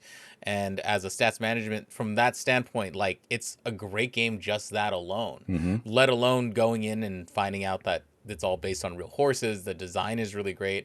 And I only liken it to Date Everything because of the design aspect of it. Like you said, everything has a reason of how it's made. Like each character has different elements of their style or their character personality or the elements of how they race the race, right? Right. Like it's all based on lore of a real horse. Yeah, it's nuts, and it's so good. And then on top of that, the community is really cool. Yeah. And if you like are interested in the game but don't really want to play the game too much, there's the anime, there's manga, there's all these different avenues that you can take to like consume this really cool medium that is just buck wild. The fact that it is a horse horse isekai, basically, of when a horse in our world dies, they become a cute anime girl in that world. And Phil is shaking his head right now because if you go listen to the episode of the Content Mill, he absolutely lost his mind when I told him that's the premise of the game. It's like a revelation to me. Yeah, it was so good. So go play it. It's free. Like, don't take it too seriously. Just have some fun. Like, just see what it's all about. Like, you don't have to spend money. I spend money, but I like basically am. It's an investment in my Twitch account, basically. Like, so yeah, it had to be on the list, man. Like I never thought I would like this game that much, and it keeps getting better. And like, I'll say, much like a Monster Hunter game, as you're getting into it, there's a lot of menus and a lot of mechanics to read about as you start the game. Yeah. So once you get past that, that is the layer that probably is the most like challenging of it. And once you get past that, it's a good time. Yeah, and if you want to join the Discord and ask me questions too, I can simplify things as well. Because some of the stuff you like literally do not need to worry about. There's so much stuff that's just like no, just don't worry about it. Classic old like because this game originally came out in 2021 in Japan, so it's like it still has a bit of an older mindset in their design philosophy. So yeah, go check it out. Very nice. My number 2 is going to be Citizen Sleeper 2. You've heard me talk about this on Short Game Long Talk.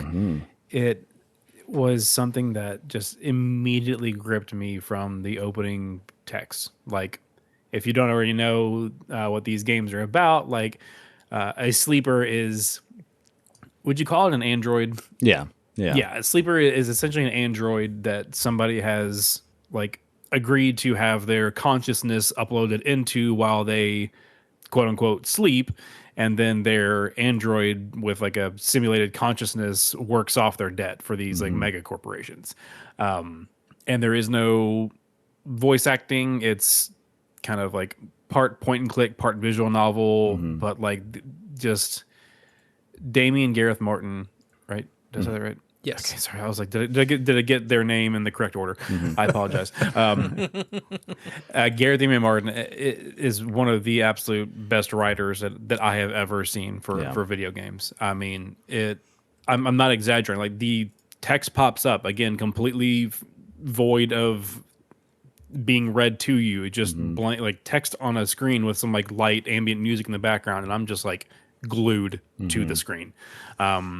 And what followed after that was this incredible journey of like, trying to reconcile what maybe your human self may have been versus what you are trying to become, and like breaking free of your past and working toward a future and all this stuff with all these characters who were just so well written and so engaging. These mechanics of like the dice rolls to determine, how your day is going to go, kind of thing, which has so many layers. If you want to take it in that direction of like, I personally get almost compare it to like your mental health, where like, yeah, some days my depression is like so minimal that I don't even notice it because I'm doing all right, and then other days it's like I'm starting with rolling 3 1s and maybe 1 4, and that's all I got to work with for the rest of the day, and I just got to try. And that's like such a beautiful thing about this game is like you're always just trying to do something, trying to move the needle just a little bit to escape what's chasing you, whether that's literal or metaphorical, to move towards something, again, whether literal or metaphorical. And I love that they had these other mechanics that they added into it for that can kind of negatively impact that. Like if you are trying and failing, that's stressful, and so you're almost like freaking out. Like your stress is impacting your ability to do things, and like the way that they just wove all that together with this narrative and this world that's just so well realized and so well written. It's a game that I still think about. I got the review code from fellow traveler, shout out. That was mid-ish January because the game came out in late January, and it's been on my mind ever since. The soundtrack is incredible. Soundtrack's I think insane. I think the album, Amos Roddy is the composer. I think the album was like in my top 5 Spotify Wrapped for the year. One of the songs from that soundtrack was in my top 5 songs of the year. It's just phenomenal. There's nothing else quite like it, and it's not a game that at the time I had not even played the first game, but you're able to just jump into this one with that's totally fine. You can jump in if you want to. You can go back to the first one if you want to. Either way, you're in for a good time. Yeah, they benefit each other, either playing in either order. Because I played the first one. You were on the episode with me for a short game where we were talking about that. I played the first one already, and then I played this one. You did the opposite. And they benefit each other. Like they work in tandem, where it's like if you play 2 first and then the first one, like they work because it's like you meet characters in both, but you're playing a different character. So it's not like you have your character has any knowledge of them, but you do, which can influence how you play the game.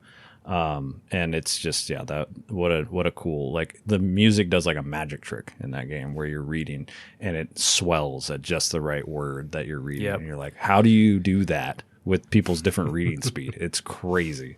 Yeah, it is a very cool game. Yeah, with that music, I still remember just the music swelling up in the finale, and it just transitioning into like a slightly different variation of that track for like the end credits, and just like not quite crying, but just filled with emotion, and just like watching my laptop screen, just like, oh my God, like it's incredible. It's an incredible 10-hour experience. That's for damn sure. Yeah, I played this in January, right before it came out, when I was traveling back to Wisconsin for my grandfather's funeral. So it was, I never finished it. So I like played it on the plane there and then played it on back, and then I had to like put it down. And the thing that I kind of took away from this game is like exactly what you're talking about, Jordan, like the dice kind of ruling how you end up playing the game, and how that challenge is difficult to overcome, but you still have to do it. And that kind of led to all the people that you meet, like all of the really well-written, incredibly fleshed out characters that you run into, and how every single one of them has like something going on, and no matter what, they just want to keep going. Like like this game, as like depressing and like just dystopian as the cyberpunk universe is, it is about life. Like this game is about like living your life and trying to find what you can. And I've been revisiting it. This has been my commute game for a couple weeks now, that I've been playing it on the Switch. And I've gotten further into it. I've still got some more to go, but that feeling has like continued as I get further in the game. Where it's just like, no, I'm building my crew of buddies, and we're all kind of dealing with it. But it's the support of community and like everyone coming together and like helping get through all of this. It's good. I really like this game. Yeah. It's awesome. Well, Phil, what is your number 2? My number 2 was Citizen Sleeper 2, but it's not. This is I have Mr. Recency bias on the phone call with me, so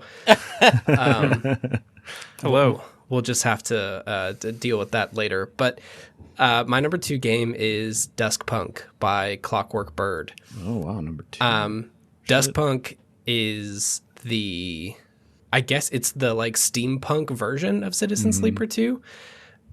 This game it's very similar to Citizen Sleeper 2. It's a dice-based visual novel, and you play through just kind of slightly different than Citizen Sleeper 2, but it's mostly just reading a novel, and you are doing different things throughout the city, and you are, whenever you choose to do them, instead of starting the day with your 5 die that you roll in the morning, there's a random roll and a skill check to do, whether you pass, fail, or, do a middle success.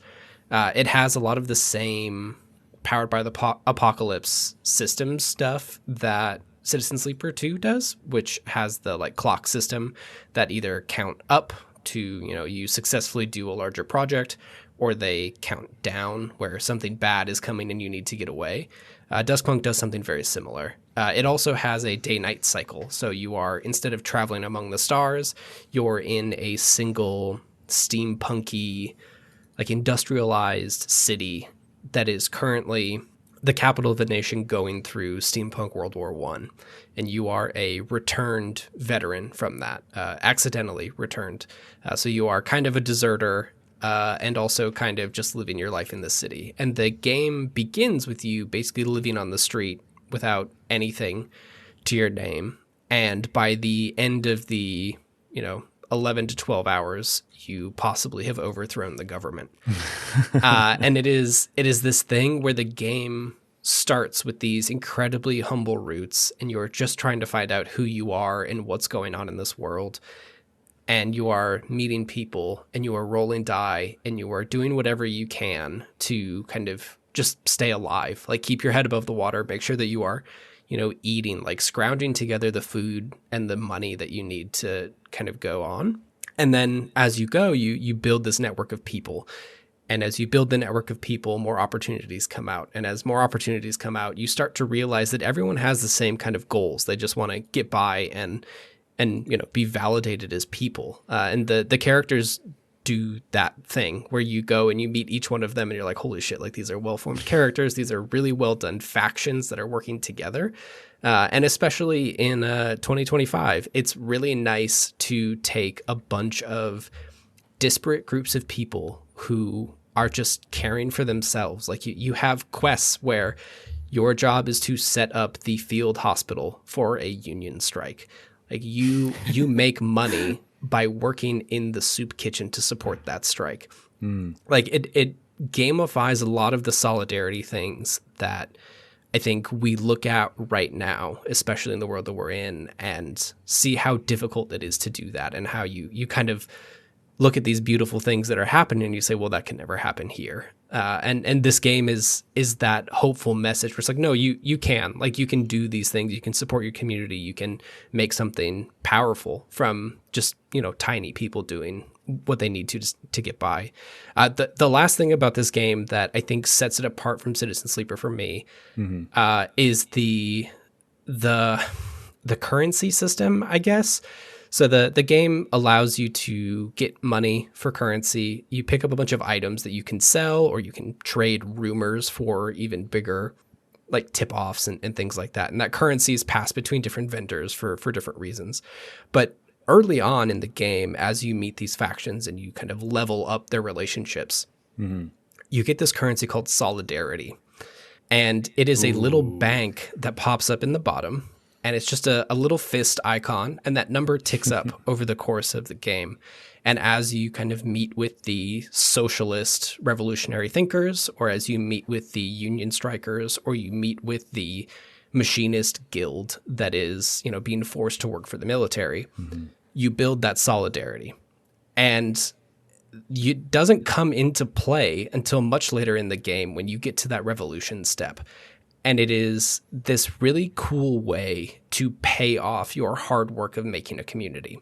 Because what it does is it takes the dangerous and deadly skill checks that you would have to do that would constantly be harming you or, amping up your stress so that more of your die go from, 1s, 2s, or 3s into 0s. And it is basically a free, let me pass the skill check. Cool. And it is this like, Love that. yeah, it's this beautiful way of saying, no, you did the hard work. Like you built this community, you put these people together, you armed this militia, you made sure that the People's Assembly could meet. You made sure that Parliament could be dissolved because you built the bridges to do all of this stuff. And then, the grand conclusion of this game, it just wraps up in such a beautiful way that is, it felt tailored to my playthrough. I can see where, had I done things differently, it would end up differently.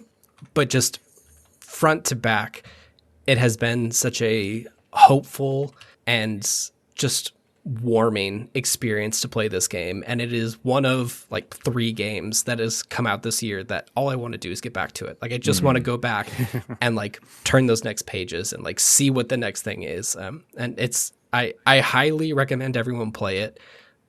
Especially if you really enjoyed Citizen Sleeper. Like this is, I mean, what Gareth? Now I'm going to do it wrong. Damian Martin. Okay, I did do it right. Okay. They even retweeted this game. Like they are aware that it is out there, and if it gets their thumbs up, then I don't know what I can add to it, but it is an incredible video game. Highly recommend. Yeah. Definitely. It's definitely on my list of to plays because of you. I remember when Gareth retweeted it or reposted it, and I remember like thinking about it, and I think you had it in your like mailbox for a while, didn't you? Yeah. Like yeah. I ignored it for a long time. And look at it now. Yep. Yeah. That's great. Story of this year. That's great. I definitely want to check this out because the decision-making mechanics like that Citizen Sleeper kind of introduced and that this game is riffing on, like just making decisions and seeing what happens is like the whole reason I play RPGs. Like, yeah. That's awesome. Okay. Yeah. Well, we're going to go into we've due to time, we're going to be doing 1 games of the other year before going into our final game and our each game of the year choice. So, Chris, why don't you tell us what you've picked as a game that you played during 2025 for the first time that came out in a different year? I will say mine, it does count because it's the first time I played it. Mm-hmm. Because I did watch it before. Okay. But it is Venba. Oh, hell yeah. Venba is a game that I played this year because of Short Game Long Talk. Shout out. And getting to talk to Abi this year about the game. But Venba is just a wonderful, it's like 2-3 hours maybe. Yeah. If that. If that, yeah. Just a wonderful, introspective, cultural, like, phenomenon of a game. Mm-hmm. Like, it's a really simple gameplay, but the story is so beautiful. And obviously, it's a little bit colored by the conversation that we had. Mm. But also, just because the game itself is just so mirrored my own experience of, like, growing up in an immigrant household and that sort of thing. Like, it's just a very, very beautiful capture, and it's so culturally specific to what Abi experienced or what Abi wanted to write about.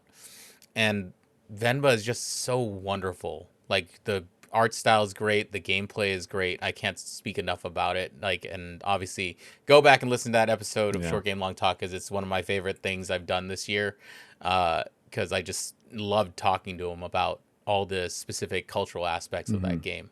Yeah, I wanted to make sure, like, when Venba was on my list, I was like, you know, my co-host Jess is Mexican, and then I am a very white man that does not have this experience. And I was like, I want as many voices on this episode that can, like, relate to this experience as possible. And so I was like, Chris, you have to be on the episode. And I'm happy that it became like your game of the other year this year. That's awesome. Yeah. That's really great. And yeah, it's an incredible game. Like everybody should play it. It's really quick. Like we definitely should like push that game more because more people need to be playing Yeah. it. But yeah, go play Venba. It's really fucking good.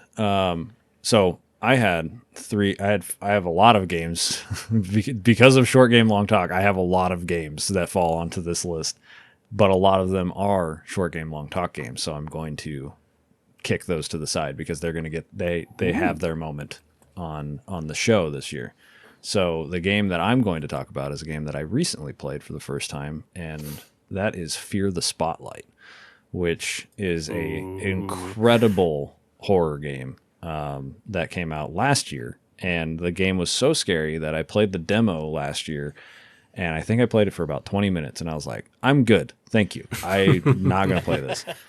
But then now that I'm streaming, I mentioned it like I want to stream games like this, and I was like, well, but I'm tightening the wallet a bit here and trying to be a little more stingy. And then Epic was like, free game, it's Fear the Spotlight, and I was like, well, all right, guess we're doing this. And it is a PlayStation 1 style graphics, Silent Hill, Resident Evil. More Silent Hill because there's less there's no combat, but and you're just like a high school kid who you and your crush, who is your friend Amy, end up going to your high school in the middle of the night, and it's like 2010-ish, and you make the dumb mistake of using a Ouija board at a school with where 30 kids died in a fire in the past. Real good decision. That. Yeah, real Why good decision there. I don't know. Because you want to impress your crush and be brave. Dang teenagers. Yeah. Shit hits the fan, you have to go rescue your crush, and then you beat the game. And then it says chapter 2. And you're like, what do you mean? What? And then you get to play a B-side very similar to Resident Evil, and yeah, it just unravels this like insane, like it touches on so many different aspects of like that awkward teen experience, that first love experience, that like, okay, I'm falling in love with like my best friend. How do I deal with that? It deals with the trust that can be broken with teachers, and depression and loss, and how to cope with that, and divorce and alcoholism. It like has all these different things wrapped up into like a 5-hour game that also scares the absolute shit out of you without using jump scares. Like when Chris mentioned that Ludo has the vibe of a horror game that's going to scare you, that's this game as well. Like there is not ever any situation where you're in a lot of danger. But there's times when you just see something and you get full body chills because of the design, and the moment is perfect. And I was talking with Chris. I was like, "How the fuck did you never play this game?" Like, this is I don't such know what happened that I didn't play this game. This feels like a very. I'll remedy that next year for sure. Yeah, dude, you're gonna love it.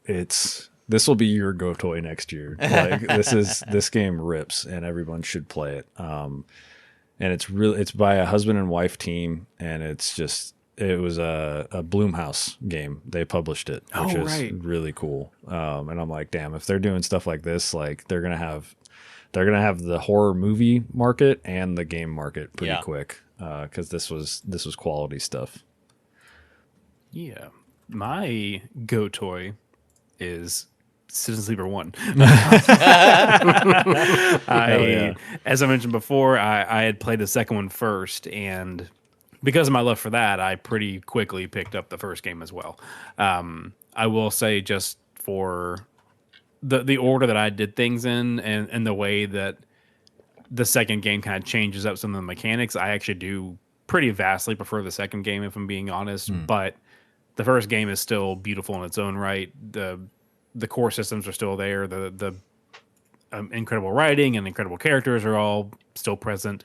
I think that one of the things that I've heard, I can't remember if it was Eric that mentioned it or somebody on the interwebs, but like essentially in both games, you're choosing a class kind of at the very beginning. You're not like customizing their like outfits and their coloration, or it's just their class, and they have certain bonuses for certain actions and certain weaknesses for those actions. In the first game, you're able to keep grinding experience and kind of just like negate those drawbacks. Thank you. Oh my God, my brain just went blank. You're able to negate those drawbacks. So if you like start off with a -1 or a -2, you can grind that to be a +2 by the end of the game. And so therefore, by the end of the game, like in those later hours, like there is no real like there's a whole lot less challenge to anything because there are no more roadblocks. But the second game kind of did away with that to where like whatever class you choose, you still have those roadblocks for the entire game. You can still modify the other ones to be better and that kind of thing, but like you can't like grind away your setbacks and your those like holes in your skill set. Right. And I think that made that combined with like the story that was being told and then the other mechanics like just really wrapped up in a package that I enjoyed more overall. But again, the I won't go into detail about my ending, but it was just like Citizen Sleeper 1 and 2, to my knowledge, like have these like multiple endings depending on the choices you're making and like the people that you're aligning with and like just like the storylines that you're following will kind of give you different options for how to wrap up your Sleeper's story. Right. And like I kind of accidentally stumbled into a choice for the ending of Citizen Sleeper 1 and I was like, I'm vibing with this choice right now. Let's do it. Let's just roll. Like this is like what I'm gonna do. This feels kind of right. So like it happened kind of organically and accidentally, but still felt like what I would have wanted anyway in a way. So it was like it was a cool thing to happen to stumble into like that. And I again, both games are incredible with the writing, the characters, and then the gameplay itself. But since I played for the first time this year and it's not a 2025 game, that's my go toy. The decisions, like there's DLC for Citizen Sleeper 1 and it came out like I think it was out at the time when I played it for the first time and my ending was so good and so natural and like made me like want to cry and like it was like some of the most beautiful written thing. I was like, how the fuck am I supposed to go back and do DLC right now? Like I'm not gonna do that. Like my ending was basically like the bit of like just being as vague as possible, like being like, you are going to experience all of this shit, all of these things, all the way up until the end of your life. We're gonna like tell you all about how that's gonna happen. But for now, this is all new. This is how you're gonna experience all of this, but this is new. For this one moment, this is all brand new. And I was like, how the fuck I'm not going back to that. So I will eventually do the DLC because I've heard it's really good and it does tie into Citizen Sleeper 2. But my God, the ending for the first one, it was so good that I was like, I can't go back and like turn my sleeper back on to like do this. Like that just ruins all of what I just did. Great pick. I mean, I absolutely love these games. Thank you. Yeah. Phil. All right. My go toy. So Silksong came out this year. And Silksong coming out finally after 7 years or whatever really got in my head of like everyone loves Hollow Knight. Like what's going on here? Like why do people like this game when I bounced so hard?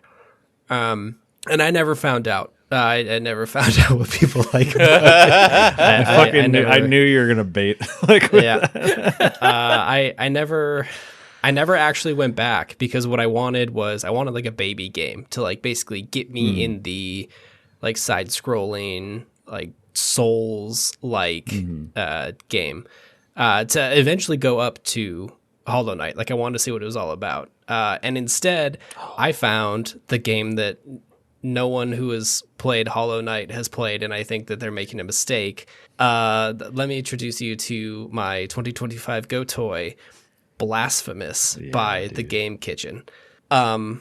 Jesus Christ, this game. And I say Jesus Christ thematically and as a pun.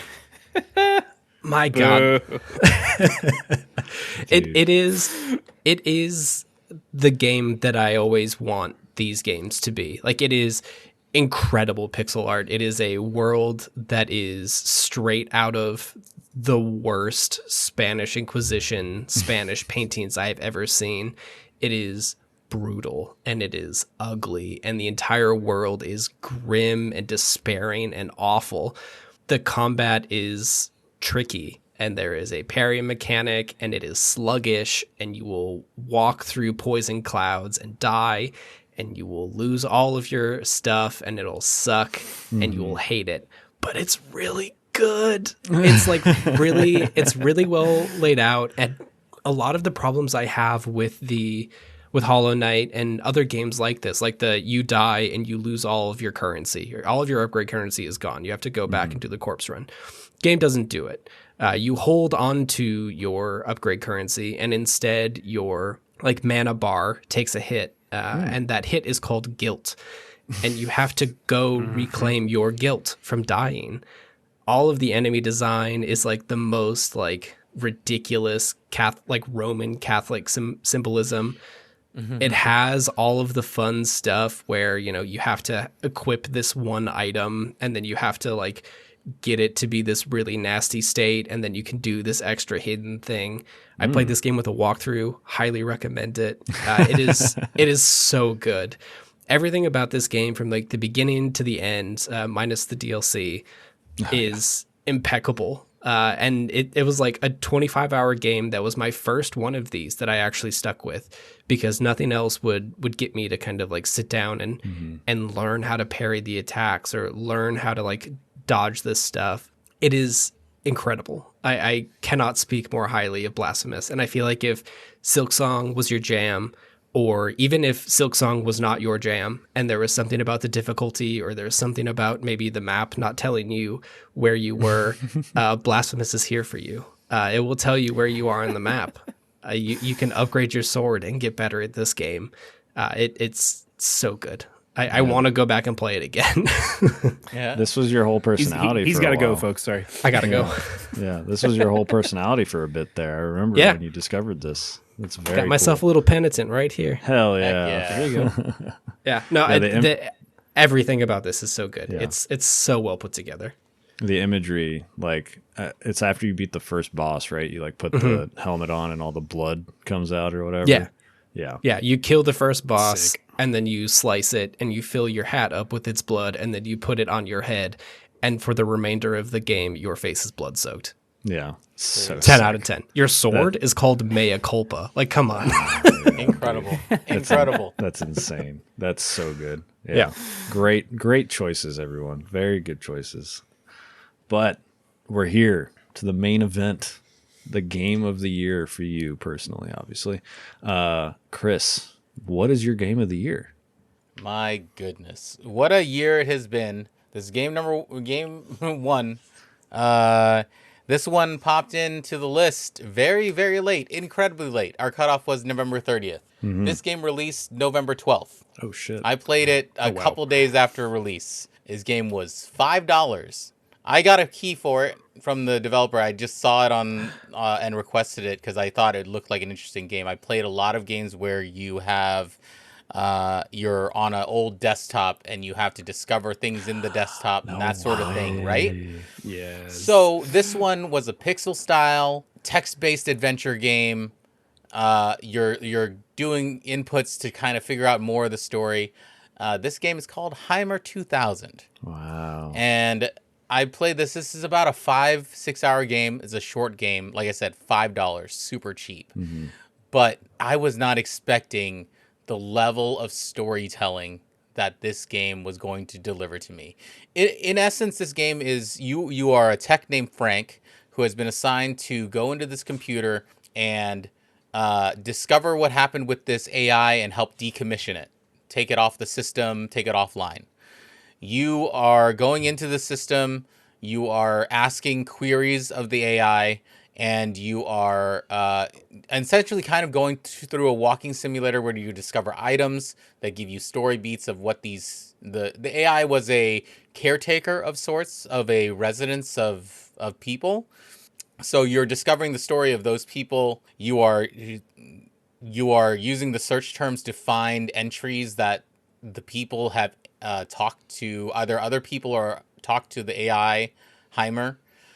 You're discovering that story as you go along, and then you just as you accumulate data, you unlock different areas that you can walk to in the game part of the system to discover more items and get more story. Which obviously, if you guys don't like text-based games, you don't like reading games, this is not going to be for you. But for me, this was incredibly fulfilling. I'm going to try not to spoil this game for you guys because I think that this is one that, since it's so late in the year, people haven't had time to look at it or anything like that. I will tell you that the facility that you are decommissioning has a residence of children and things like that, and it feels like it's some sort of rehab facility. But there is a twist to what kind of rehab facility it is. I am not. This is probably more so a test.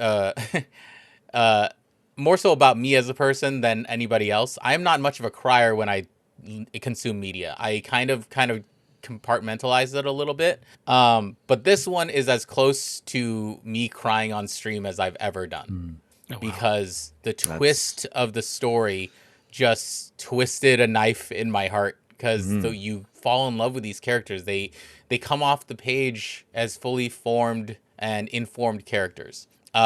If you don't want spoilers at all for this game, I will say just go ahead 30 seconds because I'm going to say this real quick. Yeah. One of the major first twists of this game is that you realize that the people that you're caretaking for are clones. Oh, I love a good clone story. It's a lot of dealing with the economy of what that means for these people and what that means for them interacting with the world around them. Okay. Nice. And the twists become more and more emotionally thematic. It talks a lot to, class systems, that sort of thing. And it kind of has, to me, the closest to an Eternal Sunshine vibe of a storytelling than I've seen in most games. And it's just the game itself, is so simple. It's just text-based queries. You're trying to find keywords that pop up new story-based things that can help you discover areas and help you discover parts of the story that you haven't contextualized. And there's just one moment at the end of the game that I wish I could tell you guys right now, but I just it wrenched my heart so bad because I felt so much for this character when you find this thing out that they've been hinting at with little drops of this is a description of the character and a thing that he's been doing this entire time, and you don't realize why he's been doing it. And then you just turn it on and you're like, oh, this is why he never did this thing, or this is why he does this entire story. And it's just for the style of game, I definitely thought it was just going to be more your run of the mill. I'm going to go into desktop, find creepy things, whatever. The more I read into the story, the more I developed just the relationship with the characters as you're reading. The more I just loved these characters and how they flesh them out and how they deal with the evolution of what these characters went through and the situation that they're in. And the world building is just so beautiful in a game where essentially you're just reading text, you're listening to music, you're hearing a couple of little sound effects of walking, trains, other things like that. Just environmental storytelling that just worked really, really well with the game. So I highly recommend Heimer 2000. All right, fine. We'll play it on the show next year. I just bought it. You sold me. I love it. Yeah. Damn, that's a good one. This is a very quintessential me type of game. Yeah. I think. I don't think that it's going to make a lot of lists in recognition. And obviously, I was also fighting with the recency bias, quote unquote, of playing it just now. But I do think this is a game that I will think about for years to come, the way that it's written. That's awesome. Well, If you are new to this community, Oh, yeah. if you're new to who I am as a person, why everyone keeps bringing up this term recency bias is because I have a couple of videos doing an analysis on recency bias as it pertains to nominations and winners for Game of the Year awards, as well as like top 100 lists. So if that seems like something that you'd like to spend time watching, please go to my channel. Yes, absolutely watch those. and I will go with mine now and just point out that my top 4 all came out in the first like 6 months of this year. So, hey, pretty decent. This is a very special game for me. It was the very first review code I've ever received. It was something that I didn't think I was going to be able to get, and then I received it. It is a game that I've never had the first new game I played for the year stick as the number 1 game of the year from post to post, basically. Because this game came out in January. I got the code around January 14th. It's been about a year, and we've already talked about it a couple of times, but it is Citizen Sleeper 2. Yes. This game, like, I knew I loved the first one, and I adore it. But like Cog mentioned earlier, the changes that they made from 1 to 2 and making it harder for you is just the nice little cherry on top to make your run feel unique. Because now I can go back and play one of the other characters and feel like my journey is going to be different. And, playing for getting an early review copy, being the first time I've ever done that, getting to play through it in 2 weeks, getting that episode out for Short Game Long Talk, like on the embargo day, all that stuff. And then just having this game being like, nothing's even coming close to beating this. And then nothing did. I didn't even consider anything breaking number 1 aside from this game. Like Chris mentioned, he keeps his emotions in check. I openly sobbed at the end of this game, like hands in head, or hands covering my face, like just head in hands, like because of the ending of this, at least my ending. And I like, one thing we didn't touch on, and it's probably similar in Dustpunk as well, is the fact that like when you fail, it doesn't mean anything for the story. For like, there's no game over. It just progresses. Like, you failed, Yep. Cool. That's a part of your story now. Keep moving. Like, on to the next day. And games doing that and making your thing so authored, because like I have a screenshot. I was trying to parse through all of the screenshots I took, but this is like from very early on in the game.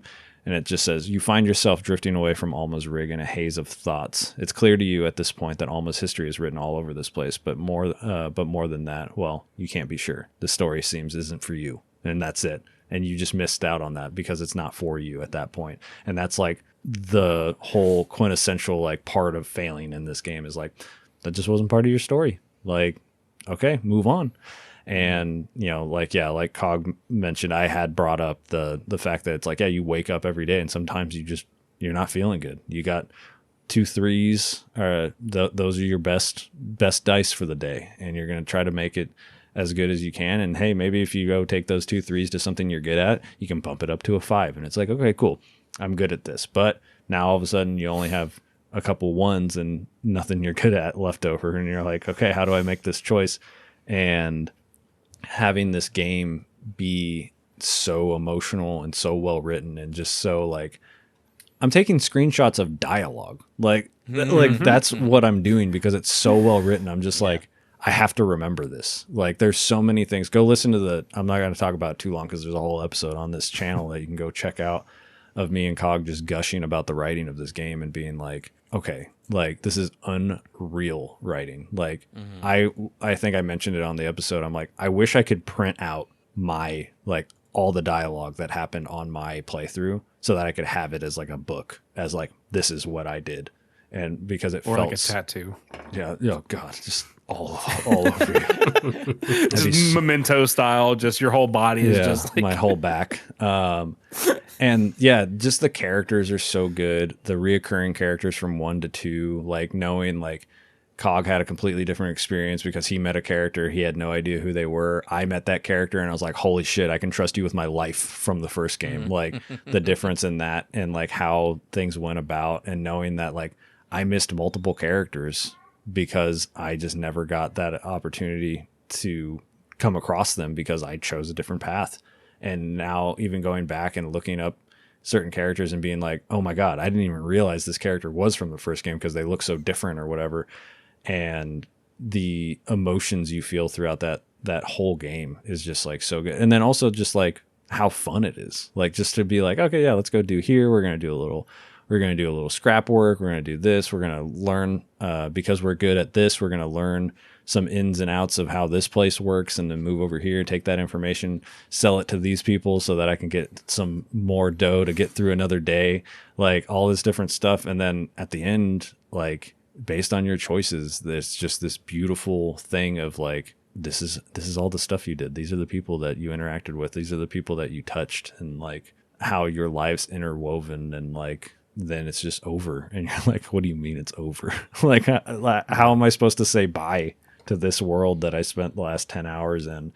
And like, I made all these decisions and reacted to what's happening, and how it felt like I was doing that, even though it's like, no, it's all programmed into the game. And it's like, what do you mean that wasn't me reacting to things that were actually happening? It's just an insane game. And anything that Gareth puts out moving forward is like instant buy. Like it's an insane game, and everyone should play it. So that's my game of the year for sure.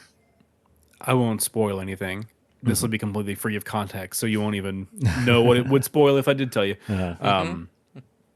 There is a part in the game where the text on screen is just describing your sleeper holding a coin. Mm-hmm. And it is one of the most beautiful things I have ever read in my life. Yep, I have a screenshot of that. I have chills. Like, just play this game, please. It's so good. It's like a wild undertaking that the writing is like better than most novels, like most contemporary fiction, and also most classical fiction that I've ever read. And also there's 250,000 words in this game, and every single one of them is the best thing you'll read all year. Yep. It is nuts that it is like that well done. And it is, I mean, it's a solo dev. Like one person made this game with some help from friends, I suspect, but one person, nuts. Wow. Like just incredible. Just real quick, like this one is just like, it's just describing a person that you just interacted with briefly. Like it's not even anything important, but it just says you watch him go, one more body passing through the belt, trying to find a way to change the future. And then that's it. And I'm like, all right, guy, like, holy shit. Like, what do you mean? You have to go that hard on that. Yeah. Jesus Christ. Yeah.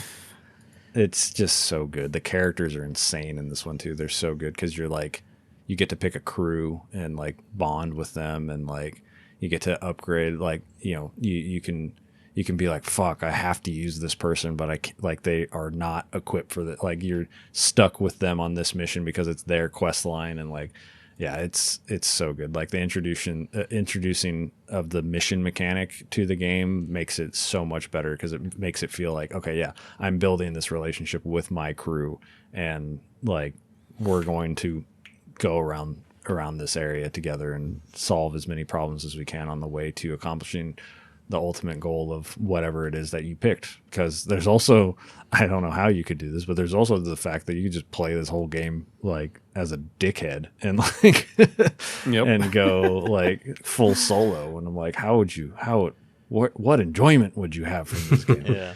It's, oh man, yeah, it's insane. Everyone should play this game. The fact that it's nowhere on the Game Awards list is an absolute travesty, because it should at least be in Indie Game of the Year somewhere. It's nuts. This 100+ outlets jury that votes on what gets nominated needs to be drawn and quartered gently with like just sponges or something. Politically, just to scare them a little bit. Yeah. All right, Jordan. I have a feeling we might know what this one is. Yeah. Everyone on the panel will not be surprised at all. Yeah. Like Eric was saying, for 3 months, nothing that I played could even touch Citizen Sleeper 2. Mm-hmm. But something came along with a narrative that I haven't stopped thinking about, with music and characters and this world that I haven't stopped thinking about. And that is Clair Obscur Expedition 33. There it is. Just it's just so incredibly special to me. The characters, the performances from those characters, the world building, the gameplay itself, the music, all of it. I mean, just fired on all cylinders for me. Eric's talking about the ending of Citizen Sleeper 2 making him cry. Like, I did a full run of Clair Obscur and then a New Game Plus. I cried both times. Wow. Things that I already knew, whether from my own playthrough or like something that I missed from my playthrough that I watched on YouTube, like several instances of crying and tears, like because of just the story and how it's hitting with me and the themes that are at play, the way that it subverts most people's expectations that their name isn't Eric. This Nothing man got called by me. every single twist that came. Nothing got by me. More power to you. Yeah. But yeah, I just am still in awe of this game, and I will be doing a third playthrough at some point whenever things die down and I'm looking for something else to do when the current rotation is completed and credits are rolled, and the new content comes out that they're have announced and they're planning on. But nice. and it seems to be free content as well. But it has so much to say about grief and loss and how different people compartmentalize or change because of it or don't. Every character that you come across that's like part of your party like has an incredible story that's waiting to be found if you're willing to put in the work for it. It's just I've spoken about it at length on Drop In Drop Out Pod. I have a video essay about it. There's hours of you. There's hours of you out there. Yeah. Yeah. I haven't stopped talking about it to anyone who would listen. So it is my game of the year with a bullet. Yeah. Phil, is this also yours or no? No, it's Okay, not cool. actually. Okay. You wore the French shirt, so I was like assuming this was subliminal messaging. No, the whole Hey, time. he's gonna pull the baguette out of the holster. Thought about at the it. end. That's what I did. I wore it in solidarity for God. Okay. But no, Expedition 33 is, I honestly, like Blueprints, Expedition 33 is one of those games that I liked more in theory than I did in playing it. Sure. And also, it is a game that I continue to think about. Like, Expedition 33 is one of those very interesting games to me where it does so much right in the storytelling aspect that I would rather sit down and write about it, and I would rather sit down and think about it, and I'd rather like pull the pieces apart and like critically analyze this thing. And I mean, I was working on an essay for it like literally yesterday. Like this game continues to live in my mind. Like I really like thinking about this game. It was just the playing it part that didn't really work for me. And the thing that I found most interesting about it, and Jordan, you've been the recipient of this a lot, is that it is a really fun game to talk about. Like if you can sit down and talk with someone who's like really thought about this game. I've had some of the best conversations about video games and storytelling and how mechanics can work with, the play and the narrative and all of that stuff with like 4 different people this year that have been the best conversations I've had about games.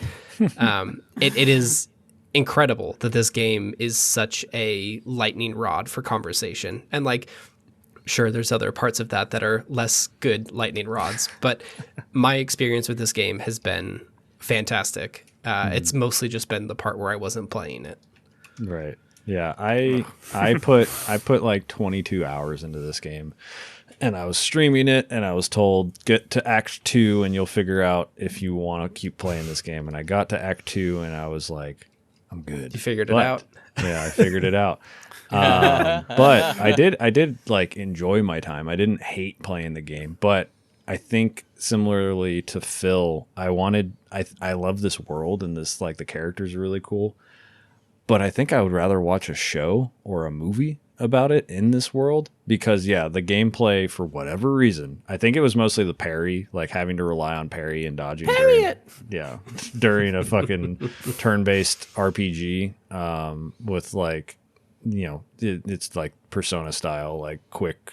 I actually didn't even mind I liked the quick time events during the moves and stuff. I thought that was cool, but yeah, the combat eventually just got, like, very dull to me. But I know why people like it. This is a 7.5, 8 out of 10 for me. Like, this is not a game I hate. It just was not a game that clicked for me, but I totally, like, I understand every reason why people like this game, kind of thing. And that's honestly the thing that's kept it in my mind the most, is like, why didn't I like this game? Like, it hits all the things that I should like in a game, and it was just so confusing. But fast forward to like 5 years, I'll play this game and be like, damn, what an idiot. Like, it might be like that. But we'll get there when we get there. But that's exciting. There's DLC, or like free DLC, coming out too. That's awesome. Yeah. Yeah, that's going to be really cool, and I'm glad that you got this game. It would have, if some unknown game that came out in early December was allowed to be on the list, I'm sure it would have got dethroned by that. But we're not talking about that till next year. Spoiler alert. I'm not so sure. Oh shit! Oh wow! Yeah, that's how good Clair Obscur is to me. Wow! Yeah, I'll leave it at that. Okay. Well, now I definitely thought we were getting subliminal messaging the whole time that Clair Obscur was Phil's number one with his French mime shirt, but nope. I guess not. Phil, what do you got for your final game and the final game of this whole episode? Yeah. So we'll go down the list real quick just to remind you of Phil game vibes. So we have Camille and Laura. Mm-hmm. It's a game about parenting. It'll make you sad, but also make you happy. Tainted Grail, black metal album, also Oblivion. Mm-hmm. Avowed, big themes, dual wield pistols, good gameplay, interesting themes, looks good. Dual wield pistols. Very important. Very important. Duskpunk, a game about solidarity that makes you feel good by overthrowing the government, a feeling that I sure at least 55% of the nation can feel. My game of the year is not thematically rich. There are no characters. It is Mars vs. Logistics by Shape Shop. No way. Oh, there we go. Yes. God, what to say about this game? Mars vs. Logistics is a package delivery game on the surface of Mars. You build the truck. You get a bunch of wheels and connector pieces and other, like, hydraulic levers. You get ball joints. You get rotor blades. At some point, you'll get like a monorail system. And all you do is deliver packages from one place to the other on Mars. It's very Kerbal Space Program adjacent, but it is whimsical and a, like, pure comedy game. Yes. It's one of those games that you will try to do something. You'll pick up a watering can because someone needs a watering can on Mars, and you'll drive it halfway across the surface. You'll hit a bad bump. Your entire cart will flip over, and it will just yeet that watering can off into the distance. And now you have to build a new machine because everything has gone wrong. Yeah. And it lets you do that. You just hit the Y button right away, rebuild your cart, and go do the next thing. This game is number one for an incredible amount of reasons. The first being that it is fun and hilarious. The second being this was the first thing that we did for Extra Life. So we ended up after all of the terrible disasters that were us streaming for Extra Life, I played Mars vs. Logistics for like 7 hours for the kids. It was the time when 7 hours. Incredible. We made our first, I think, $300 while I was playing that game. We got main staged on the Giant Bomb community page for Extra Life.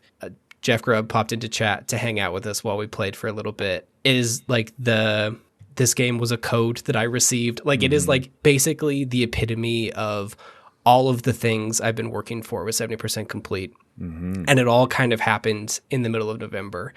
This game was not something I was looking forward to playing this year. I kind of forgot it existed. And then it landed in my lap and I spent, 7 hours playing with my best friend live on the internet, building a fucking pitching machine to shoot some dynamite halfway across the map. And after all of that time, it dribbled out at the end less than 10 feet away and exploded. Funny. It was so good. And it wasn't disappointing. Like that's like I failed miserably after spending over an hour building this dumb machine, and it didn't suck. Like I just got to like rebuild a new machine, figure out the problem a different way. And then we still used the pitching machine just when we were 3 feet away from the goal. Like it is that kind of game that is kind to you when you just want to achieve a goal, but it gives you the challenge if you want to seek it. And I couldn't think of a better game that is like truly the tippy top of what I like in video games than Mars vs. Logistics. Like what a wild sandbox to play around in. Yeah, this game rips. I didn't put it high on my list just because I only had the like one play session of it, but this game I played it for like 3.5 hours. I was like, I'm gonna build a dump truck. That's my goal with a crane on the front, so I can solve any problem within a certain size. So that I can just grab a thing, throw it behind me, and then the crane will also lock it into place, and I can just rip across the Mars desert. And I did that, and I was like, this is incredible. And then you also have the accessibility stuff of like just being able to turn on like unlimited money so that you can build whatever you want. Yep. And like also, Phil, the biggest snub, the fact that this is not on the Game Awards soundtrack or music anything. It has some of the funkiest synthwave like music that only kicks in when you start going fast. Like it knows exactly when you're vibing, and it plays that music, and it's so good. Yeah, this is a great pick, Phil. This is awesome. This is basically talking about how this has been such an important game for you is like exactly how like Uma Musume is for me. Like I didn't think out of any of these games, like I didn't think that was going to be so influential on like my growth as a creator and like the following that I've gotten from it. And like, yeah, you streamed this for 7 hours and got like $300 for a charity. Got to talk to Jeff Grubb on the Giant Bomb. Like that's crazy. Yeah. Like just from this one little game, you know? Yep. Oh, that's awesome. What a good pick. So good. What a wild list that only had one overlap that I was pretty sure was the one that was going to happen for sure with Citizen Sleeper 2. I was going to be mad as fuck if Jordan got taken out by the sniper that we alluded to earlier. Unfortunately. Yeah, if he didn't have Citizen Sleeper 2 on his list, I was going to drive the like 20 hours to his house and fight him. But man, what a good ass list of games we have here. Like this is, I think just from the different experiences that we have with games, like this is a year that was just full of incredible games, incredible storytelling, crazy game mechanics. Like, there was games that I played that I'm like, oh, I had a ton of fun playing this game, but it's not really a story game. I'm not going to throw it in my list, but in any other year, it could have been one of my favorite games. Right. Yeah. I mean, some of the games that are left off the list that I played were like Split Fiction, Mario Kart World, like Sword of the Sea didn't make the cut, like Henry Halfhead, Night Rain, Expedition 33, like Repo came out this year. Yep. We played that one time, Whisper Mountain Outbreak. That game rips. Yep. Like there's so many good games that come out, man, and it's so hard to keep up. And that's what makes these lists fun. It's just to be like, add to wish list, add to wish list, add to wish list. You know? Yeah. Yep. It's great. And I'm looking forward to next year. I don't know. I think me and Phil have talked about trying to just get through our backlog and try not to buy as many games because, like, good God. But yeah, you never know. You never know. something's going to come out that hits you so perfectly that you're like, I have to play it kind of thing. Yep. But man, I have had a great 4 hours talking with you guys. I knew it was It's always gonna a be, great time. I knew it was going to be long, but I appreciate everyone for sticking around. Cog did have to dip, but go check out his stuff on YouTube, Cognitive Clips, and go check out Drop In Drop Out pod.com for more of the Drop In Drop Out content. Phil, why don't you plug your stuff first? Yeah, sure. You can find my writing. Most recently, my Dustpunk review. You'll probably see a list that reflects some of this, but maybe not all of it. Who knows? Time is weird.